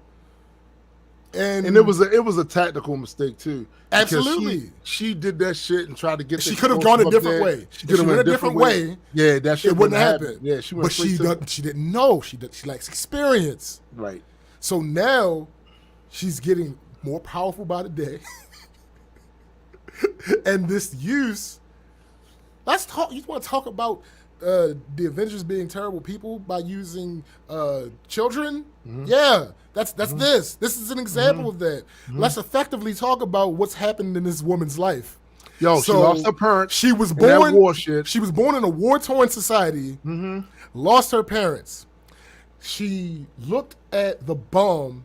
It had Stark's name on it. Yeah. She effectively stopped the last one from blowing up. That would have killed her and her brother. She didn't even realize. She didn't even realize she did it. Right. She just knew that somehow it didn't go off. Right. Fast forward, she finds someone who was made by Stark, who knows everything about Stark, who was able to manipulate her because they found her in the fucking the Hydra shit, and they grab her, and they are able to manipulate her. Oh, we have the person that was responsible for your parents being gone. If you can help me, we can get rid of him. Right. Then she believed in that person. She had her twin with her. Her twin dies. The person she believes in is gone. She realizes somehow a little bit more. No, they hear the bullshit coming out of Ultron's mouth. Yeah, about and she realizes the world and shit. Like, a little bit more about right and wrong, and realizes that even though this terrible thing happened, Tony is generally on the side of right, especially now compared to back then. She learned the nuance. So now she's in this situation where she literally has no family. Right. None. She is put in this training program with a bunch of adults that, you think about it, Falcon had been a soldier before he got Red Wing. So he had already had tactical, war, and all this other type of experience. Right. Cap was old as fuck. Yo, Cap fought in World War II. Trust me, when it comes to battle, he's got more than enough for any type of Come on now. Yeah. So at the end of Civil War, those were the two new recruits. Her and Falcon.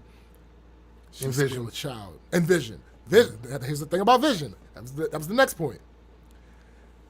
She's again imprisoned.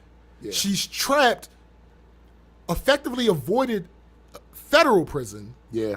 But was still imprisoned in the Stark Tower. Right. And her bodyguard / warden / CO was Vision. Yeah. And then Stockholm Syndrome kicked in. And she ended up falling for him. Right. And now she has rebuilt some sense of family because they've been on the run for all these years. Right. And they are finally in a good place. And she seems to be have had some emotional growth with her. And then she has to kill him. Yeah. Yeah. And then she has to watch him die. She has to watch him die again. Psychotic break, man. You think that this makes for a stable person? And you think that the entire experience she had in WandaVision was somehow redemptive? Yeah. Nah, B, y'all bugging. They bugging big time. They bugging big time. I don't know what y'all talking about, and it shows. You should feel bad about yourself. And stop doing videos about it. Bruh. Do that. Stop doing videos. If you don't know what you're talking about, just say that. Yeah. Just say that. It's cool. Yo, do a video set. Can somebody get on here and explain to me? Bruh. Yo, ask questions in the video. If they approached it that way, like, maybe I missed something, but I would be like, all right, cool. Yeah. I understand you a little bit better. I feel you a little bit more. Right. But for you to make these assertions, these bold assertions about it's It did away with all of her character arc from WandaVision. No, the fuck it didn't. No, they didn't. This was a They continuation. left her where she was. Right. It picked up from where she was. At the end, she is literally studying the Darkhold. Yeah. And she hears her children crying for her. See, some of these people, man.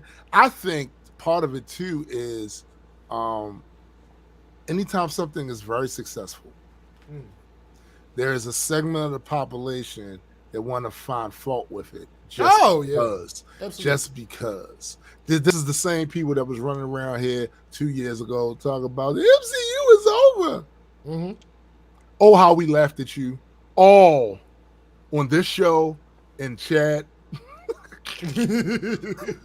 We laughed at you. The MCU is over. Shut your dumb ass up. You know not what you talk about. You know not of what you speak. So it looks like we are at our 3-hour mark. Yeah. Let me thank everybody once again. Shut up, Napalm. Let me thank everybody once again for joining us on another raucous episode of Saturday Morning Cartoons. Really appreciate you guys and your support every weekend, because this is what allows us to continue to do that. Absolutely. Be sure to go check out Deeper Dive, because we talked about it. If you have not seen, these are great video essays, in my humble opinion. Go check them out on the y'all should be subscribed to the Multi World channel. Anyway. Yeah, absolutely. Yeah. Absolutely. Also, do not forget to check out my man Jay the Nerd's Jay the Nerd channel. And as a surprise that happened this week, our missing partner, Adequate, did a gaming stream for the first time in a while. Absolutely. You know what I'm saying? So go check out his shit. Also, just as a heads up, as you can see, we have 10 days to go in the campaign. So if you intended to and have not as of yet, go support the Extra Pen Entropy Issue 0, the Fulcrum Point Kickstarter campaign. 10 days from now, that this thing will be said and done. Our first successful campaign. Gotta love it. Gotta love it. Facts. Jonathan is reminding. I don't know why I didn't even really promote that like that. But there is. Let me go here first. Yeah, might as well. The illustration is probably better.